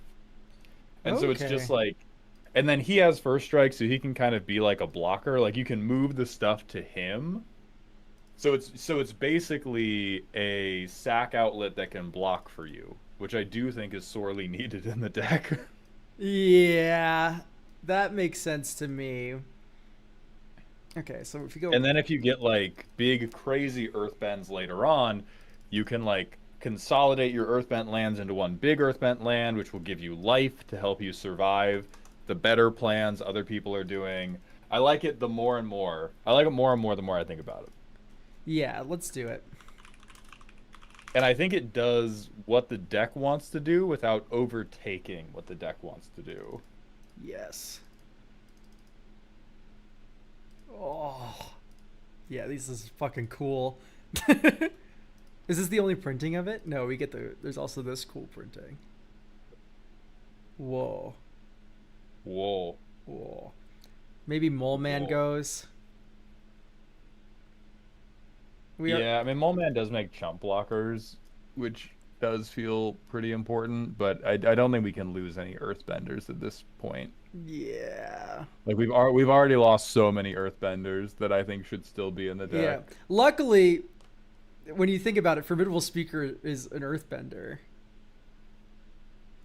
Hey, Yeah. I need you to do things differently. I need you to take the structures you've built up around your life, and I need you to investigate them. And I need them to be built in a different way than they're built right now. I think this is good to go. I'm dropping this in chat. I think It's this is good to ready. go. Yeah. I do have to go, but thank you very much for having me. Yes, thank you for For letting me play suffering. Peanut Gallery. All right, goodbye. Goodbye. Poop. All right, Chad. It's just you and me now.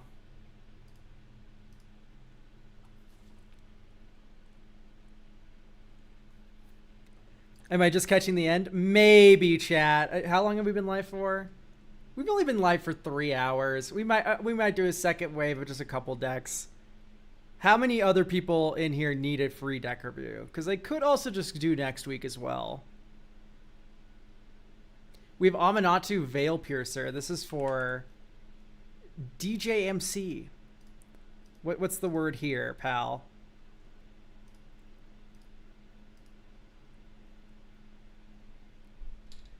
I won't say no. Okay, sorry. Who in chat right now is typing with 45k channel points that they want to spend? Just 100% clarity. Like, we're all here because we have 45k channel points, yes. Can I claim a free review now for next week? Maybe. Yep, I wish. Okay, so we have like about 4, 5, maybe 6, maybe even 7 people who need free deck reviews. I haven't been watching long enough for that. Well, don't worry. You can always remedy that problem at some point. The best time to start watching was yesterday, but now you're here. So anyway, I think this might be the last one tonight, guys, but I think what I'll do, just because I am getting kind of hungry, what I think I'll do is just run this back next week. I'm a YouTube live viewer. Oh, that's tough, buddy. But maybe not, actually. I don't know. I'll see how I feel after this one. But right now, I'm a little hungry. By the way, Elk, any tip for Hobbit draft? I recommend Black-Green. Black-Green felt really good. Honestly, you know what the honest answer is? Play the best cards you open. There's really not a lot of other advice you can get for draft. Take the removal. Take the removal, take the cards that do things. Don't play the cards that don't do things. It really is that simple. Is it only free deck reviews this week and next? No. So this coming Sunday will be the normal deck review stream. Those slots have been sold out. Then there's Tuesday. There's 6 slots left for that, I think, provided that more slots have not sold during this stream. So no, the answer is no. So we still have 6 for Tuesday. But sometime maybe next week, week after, we'll do another free deck review stream, just because we do have a lot of people who have channel points that need redeeming. Anyway, all that aside, we have an Amanatu Veil Piercer deck. It looks like curses, which is very interesting. At least there's one curse. There's a Curse of Death's Hold, and that's it. Okay, so this isn't curses. What's the idea here? DJ MC2. We're doing beginning steps, according to the name. So we have Shadow of the Second Sun, Court of Antris,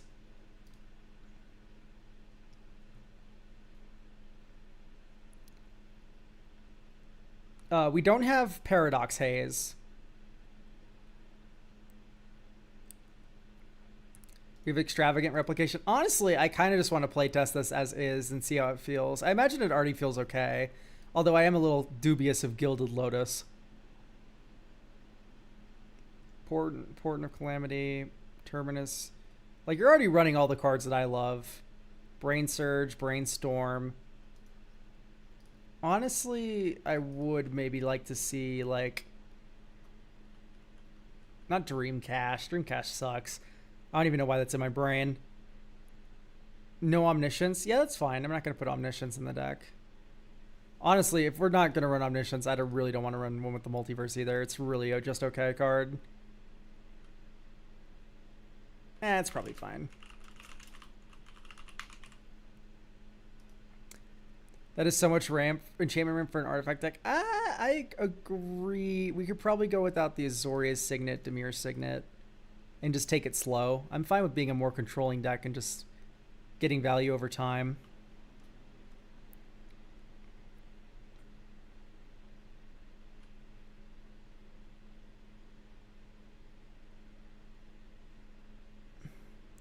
Monologue tax for ramp?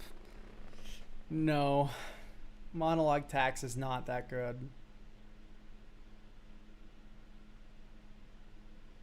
Yeah, this is fine. Honestly, I would prefer the demon. Like, let's just cheat. Demon of Fate's Design. This for 2 mana is fucking stupid.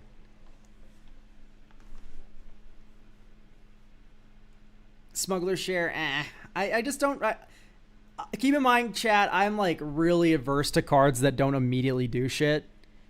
That's just me. I'm not going to say that Smuggler Share is bad. All I'm going to say is I don't like cards typically that hinge on my opponents doing shit for me to do anything. And I'm not talking about Rhystic or Tithe, right? Because those are my opponent's breathing. Whereas a lot of these other cards are a lot more intensive than breathing. Gleaming Splendor, maybe? No. Okay, Gleaming Splendor is super good in decks with like Howling Mine, Miss Bumbleflower. That ain't what we're doing here. That ain't what we're doing here. Fabled Passage for top deck manipulation. It's already in. Upkeep Gamer. I'm just trying to think about like what upkeep effects would be funny.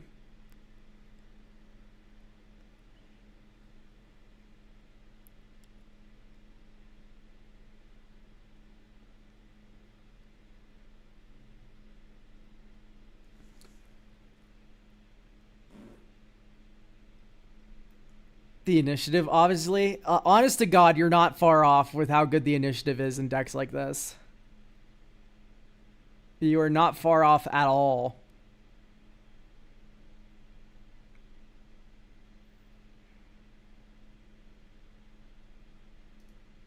I don't know if I like the token angle here, making token creatures off of casting objects. It seems a little weird. Aminatou Deserve. I think that's a little much. I think I just want more enchantments in your deck to make Aminatou better. I don't know if we're ever going to have enough creatures for Harmonized Trio, by the way. I get that it's like top deck manipulation in an ideal world, but... Are the Monarch enchantments in here? So we do have Court of Vantress, which is objectively the best one. We could run the black ones. Court of Ambition, although they always just discard cards, right? I guess this does thermonuclear bomb people, why not? Court of Ardenvale, we don't have a lot of cheap shit to return. Court of Cunning, Mill sucks. Court of Grace, make tokens, I like that. This is like make tokens that matter, and also it's a monarchy, which is dope. I don't really know if I like stealing all that much. It seems a little too reliant on opponents, that last one. But I'm fine with like draining. No Mercy. No Mercy is certainly fine. Greed can let you miracle in other turns. I don't hate that idea. The greed idea I think I like.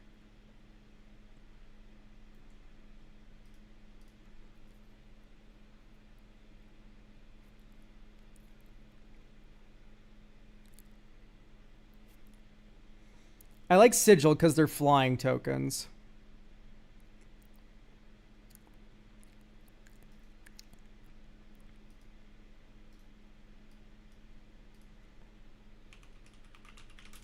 Estrid's Invocation, probably. We have Dovescape.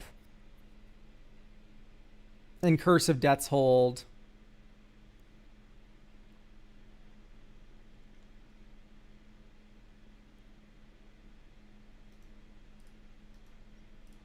Hear me out. We do Curious Farm Animals as our enchantment art. Honestly, let's just do an instant. And we also...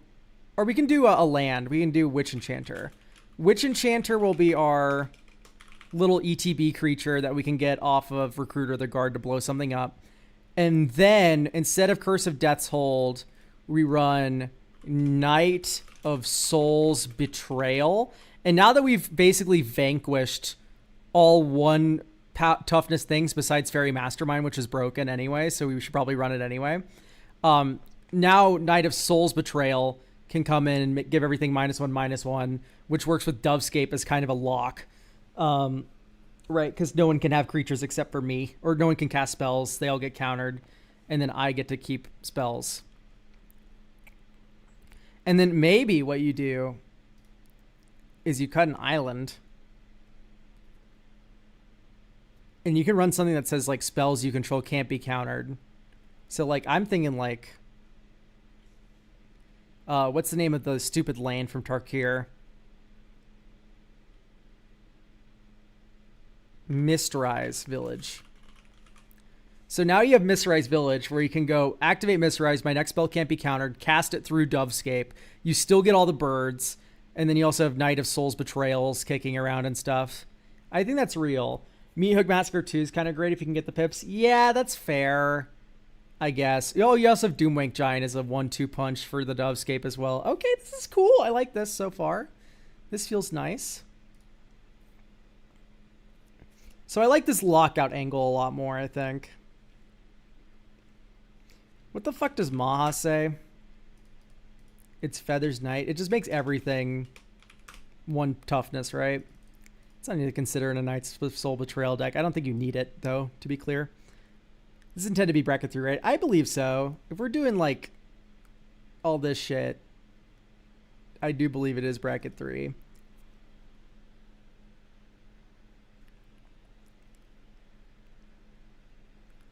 Rule of Law effects? I don't know if I like that idea, sadly, but normally, yeah. Cacophony is Unleashed is great. Yeah, that's the enchantment board wipe, right?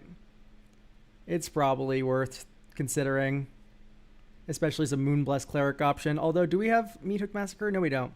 So I think I'd do Meathook Massacre first.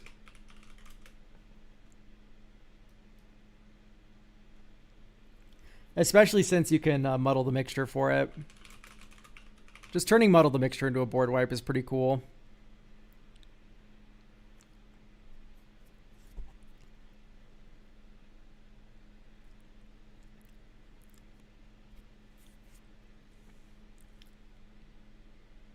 Okay.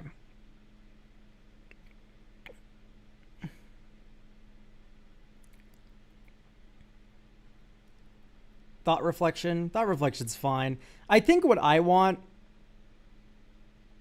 is just like Giver of Runes.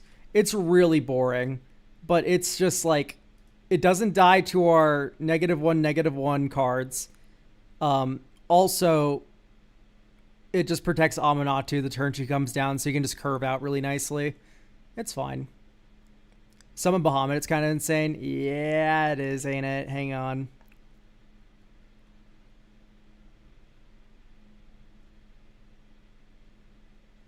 Maybe not Amanatu's Augury. I think I like the other motion we have, because we have big enchantments, we have big creatures, we don't have big anything else. So that's better realm for Portent of Calamity. And so we can go summon Bahamut. Do you have any beginning of your upkeep curses, auras? I mean, we have... no. I am open to hearing at the beginning of your upkeep trigger stuff. That would be interesting for every angle of this deck. Waterlogged Teachings is land. Seachrome Coast. Talisman. Adhikar Waste. Amanatu. Next turn. Beginning of upkeep, Surveil 2. Graveyard, top, draw. Sunken Hollow. 2 or more basic lands, which we never will do. Dink, dink. Talisman. Dink, Soul Guide Lantern, pass. Hold up, Long River's Pull. Surveil 2. Graveyard, top, reveal. Blue, 1. Cast Shark Typhoon. And then here you can probably just go black. 1, 2, 3. Kill all small things. Landscape. Oh, Surveil 2. Graveyard, top. 2, 3, 4, 5, 6. Dovescape. And then you make a 6/6 shark with flying. So we've already broken the parity of Dovescape. Because we have a flyer that blocks their flyer. Okay, Moonblessed Cleric is interesting. Sadly, I don't think that's very good. I'm just going to cantrip the Soul Guide Lantern now. Okay, well, I would have surveilled this to top. I forgot we have a surveil trigger. Take an extra turn, but we make 7 birds instead. Honestly, like Elesh Norn could be fucking insane in this deck too with the Dovescape angle. Why no Protection Racket? Because our deck isn't that big in the grand scheme of things. It's sizable. I'd prefer to put the first Keen Duelist in. Oh, Protection Racket's each upkeep, isn't it? Okay, that's probably a reason why. Beginning of your upkeep. Yeah, let's do both. These are fun. Keen Duelist, Protection Racket. Parker Luck. Parker Luck's end step. Parker Luck sucks. We want the upkeep ones only. So Keen Duelist, you can muddle the mixture for it too. But also, you can Perplex, for Protection Racket. Now we got an angle where we're burning our opponents with mana value. That's hilarious. How's my favorite Ungulate? I'm doing pretty well. Okay, I think the Deuce is a little middling. I know it lets you Miracle easy, but it's so fine. Maybe no Mind Stone. All right. Unkeepable. If that hadn't hit a Brainstorm, it'd be awesome. Honestly, kind of mid, and I don't know if I like Timely Ward. 3 mana to protect our commander seems like a lot. Like, I prefer the givers that come down early and then protect our commander later. So maybe like a Boromir would be pretty cool. Right, 3 mana, free spells are banned, and then you can sack him to protect shit. Dissipation Field. Dissipation Field is more just annoying than an actual deterrent. Like, I'm more worried about, like, Impact Tremors. I'm more worried about Grey Merchant of Asphodel, right? Like, there's a lot of things that get around these kinds of effects. And so Dissipation Field's more of a meta call than it is, like, a card that I genuinely consider, like, good for decks, right? Like, it's a fine card, and it definitely has homes. Is one of those homes this one? I don't know. I don't think so. Graveyard, draw this card. Okay, let's see Chrome Coast. 1, 2. Flash in Entity Tracker during your turn. Or maybe you activate Fear of Sleep Paralysis. I think, yeah, actually you activate Brainstone here. So Brainstone, draw 3, and then put 2 on top. You go 1, 2. Next turn, surveil that one into graveyard. 1, 2. Cast this. 1, 2, 3. Entity Tracker, draw a card. And then you Godless Shrine for turn. Okay, hooray. Next turn.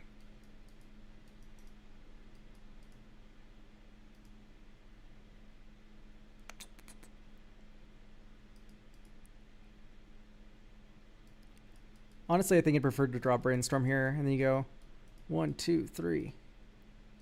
1, 2.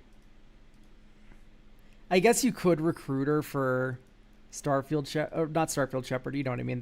The idiot that can get Shadowed the Second Sun. That just feels so mid. I think I'm going to just develop Greed and draw a card. I will happily cast Sigil of the Empty Throne for 2 mana. And we would see Court of Grace on top of our library. And then you pass black, Greed, Court of Grace on your turn, make a 4/4 Angel, become the Monarch. Okay, the Greed does feel kind of cool. Spirit Sister's Call, I think, is absolute dog shit, right? At the beginning of your end step, choose target permanent card in your graveyard. You may sacrifice a permanent that shares a card type with the chosen card. If you do return it to play, do all this like random weird shit. That seems so slow. Wait, Greed is so funny. I never thought of that. Yeah, Greed was a really good recommendation here.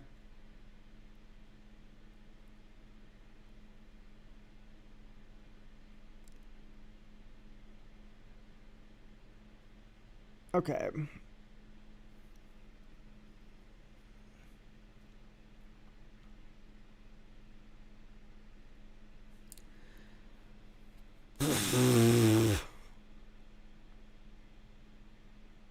We could do Pariah because we do have Darksteel mutation.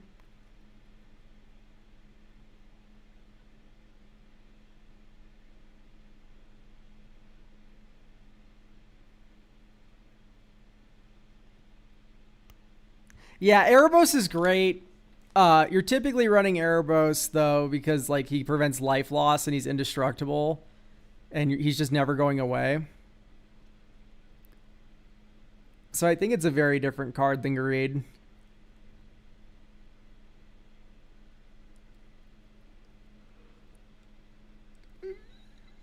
Storm of Saruman Windmore, almost assuredly.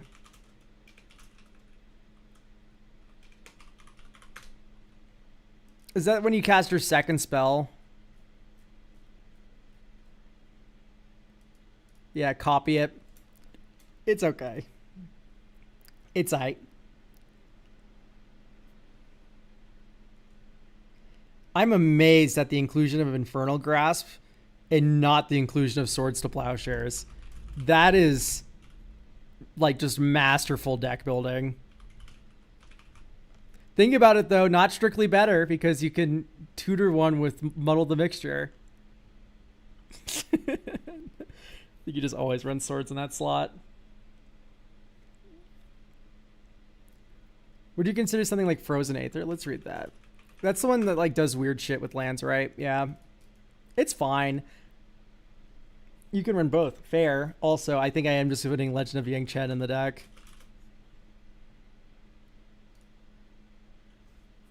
Starting with you, each player chooses up to... Yeah, exactly. Like, it's just so cracked.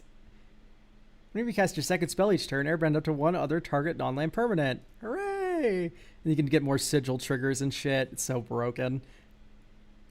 So broken. I'd keep this. Scribe 1, top. Next turn, Concealed Courtyard. 1-2, Felwar Stone. Next turn, Island Commander Pass. Surveil 2. Graveyard. Whoa! I'll take an extra turn after this one. Don't mind if I do, motherfucker. You know what? I've decided I'm going to muddle a mixture today. Keen Duelist. Next turn, Surveil 2. Whoa! Dubscape! Don't mind if I do, little buddy. Let's put that fucker right into play. And then here's Keen Duelist. Okay, next turn, Surveil 2. Remember, we have a Keen Duelist trigger, so we want to stack them like this. And then you go reveal Polluted Delta to Keen Duelist. Then Knight of Souls Betrayal. Black. Make 4 fucking birds. Land for turn. 1, 2, 3, 4. We're going to crack this for Hollowed Fountain. And we'll play Court of Grace, which gets countered and gets us 4 more birds. Yep, birds. All right, great. Next turn. Surveil 2. Honestly, Graveyard. Esther's Invocation to hand. 2, 3, 4, 5, 6. Let's get our Flying Trampler idiot out. Sounds good to me. Oh, we would have drawn a second card here because Keen Duelist trigger lol. And we can make our land drop, sure. Okay, I do think some amount of land tutoring would be good because I really want to get the stupid moron land more frequently. And if we're adding land tutoring, I want a Bojuka Bog as well. So I think what we're going to do is minus Mishra's Bauble and all these other cards. We need Mistrise Village commonly. So we're going to get Urza's Cave.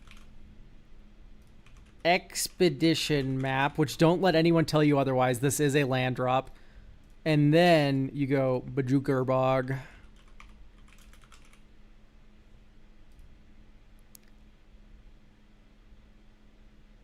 And then maybe a Supreme Verdict. What I liked about Supreme Verdict in this deck is that it is a way to reset the Dovescape parity, guaranteed. Because this will go through a Dovescape whether or not you have the can't be countered land.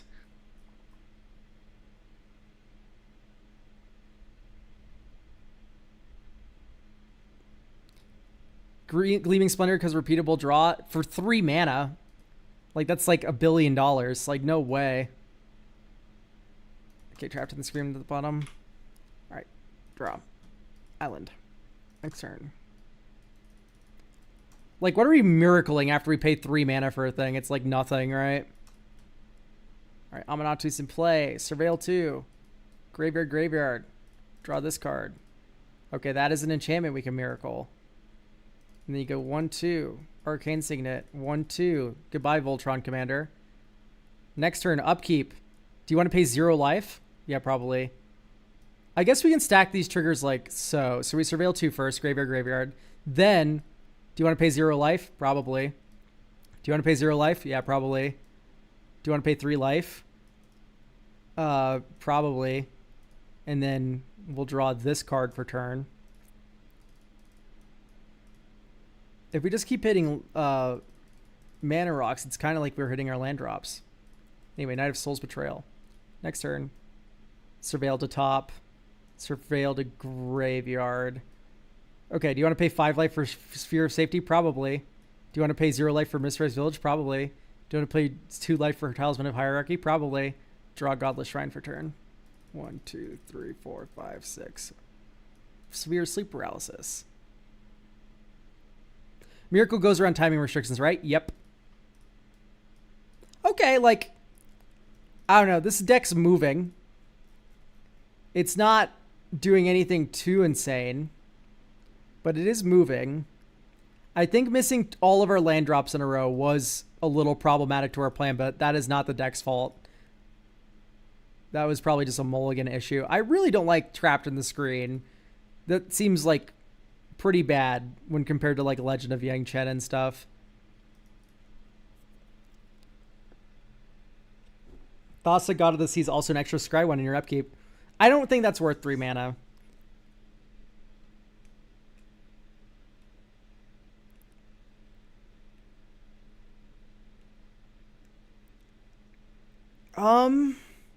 Gosh. I don't know why we're super obsessed with like Chains of Custody and stuff. Like Sheltered by Ghosts is cute for this because this can only get an aura, god, or demigod, so that's fun. I don't think we run 2 of them.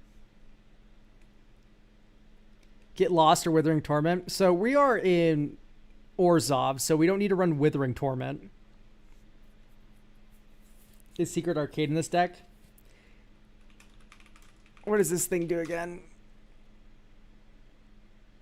Everything's enchantment. And then whenever you cast an enchantment spell, put a counters. It's okay.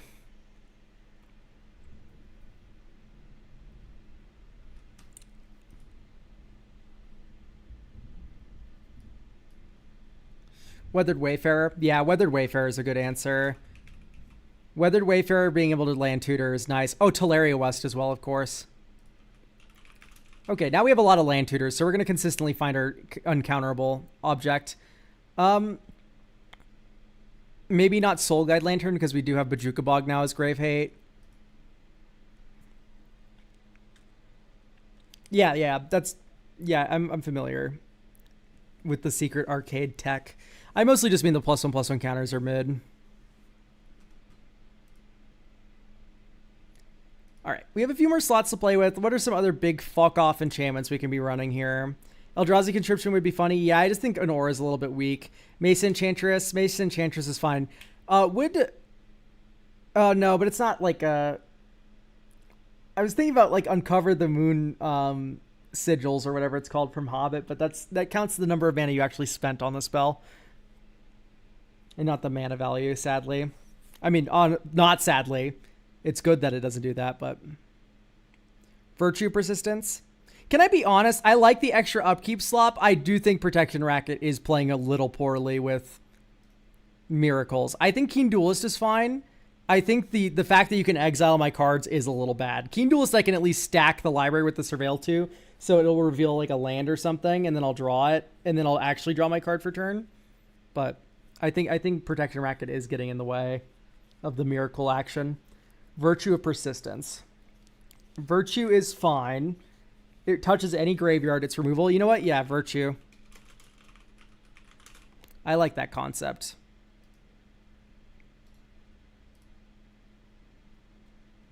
Lol, Super State.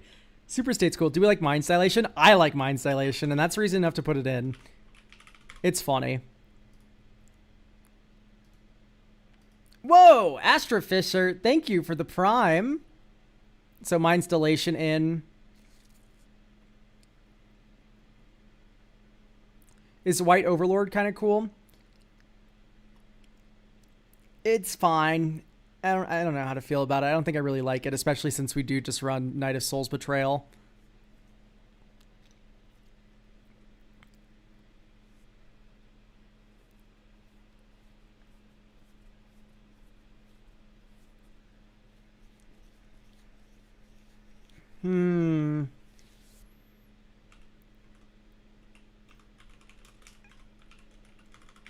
Either Zur. Yeah, I was thinking about Zur. Beginning upkeep, T enchantment, mana value equals like 7. What's here? At the beginning of enchanted player's upkeep, that player reveals cards in the top of the library until they reveal a creature card. So you're going to spin every creature in your library into play? That's funny.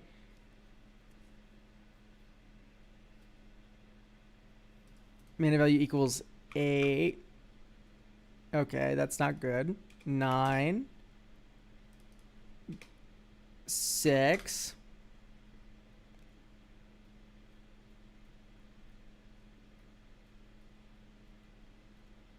Okay, I hate to break it to you, but it appears that there's not many enchantments in this game that trigger at the beginning of your upkeep that are very good.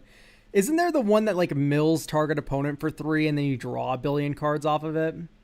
Because that could be fucking awesome. Mind Unbound. Hang on. I'm thinking of fucking Patient Rebuilding. Beginning of your upkeep, target opponent mills 3, and then you draw a card for each land put into their graveyard that way. Which seems pretty dope. Alright, what is Mind Unbound? Put a lore counter enchantment, then draw... Oh my god, we're going to deck ourselves. We put that in. We're going to put that... We're not going to put that in. Magic Mirror. Magic Mirror is an artifact and not an enchantment. I did say Mind Unbound. Can we lock in that Mind Unbound is going to deck us? Overwhelming Splendor. Overwhelming Splendor's cute.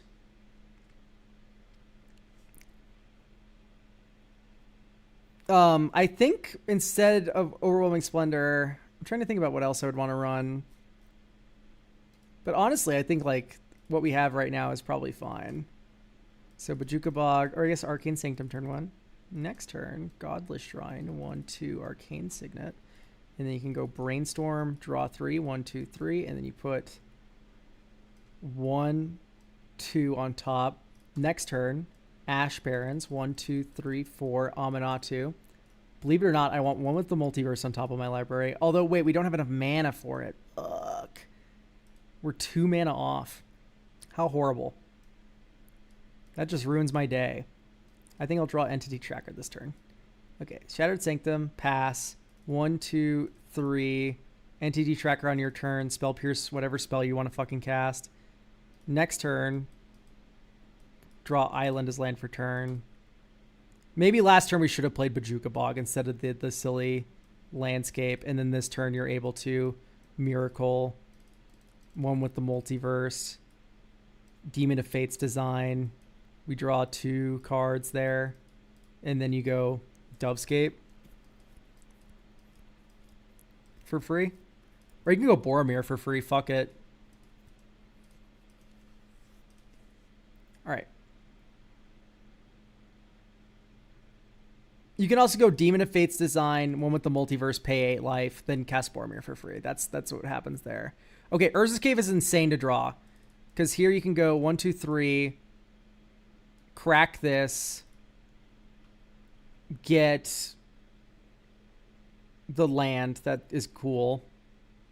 Mistrise. And then you free cast Dovescape this turn. So all of your opponents are just fucked. They can't cast spells. But you, once per turn, get any non-creature spell you want, like a Patient Rebuilding, right? So now you're milling out everyone. Everyone's spells are getting countered except for yours. The only thing this is missing now is the stupid -1/-1 to everything.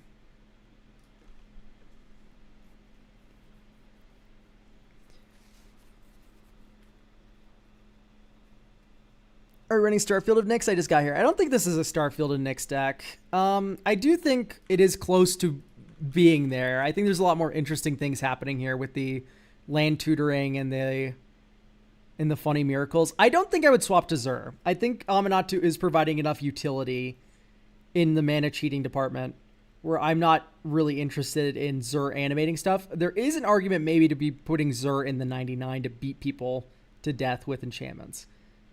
Like, that is maybe something you do after you get this kind of lock online where no one can do anything because you're Dovescaping the fuck out of them. And then you have Zur to, like, animate the Dovescape into a 5/5 with the Knight of Souls Betrayal on board, right? And then you repeatedly crack someone with the Dovescape. I think that's an angle of attack here. Anyway, I do think this is ready to go, though. I think this is about as good as I can get it anyway.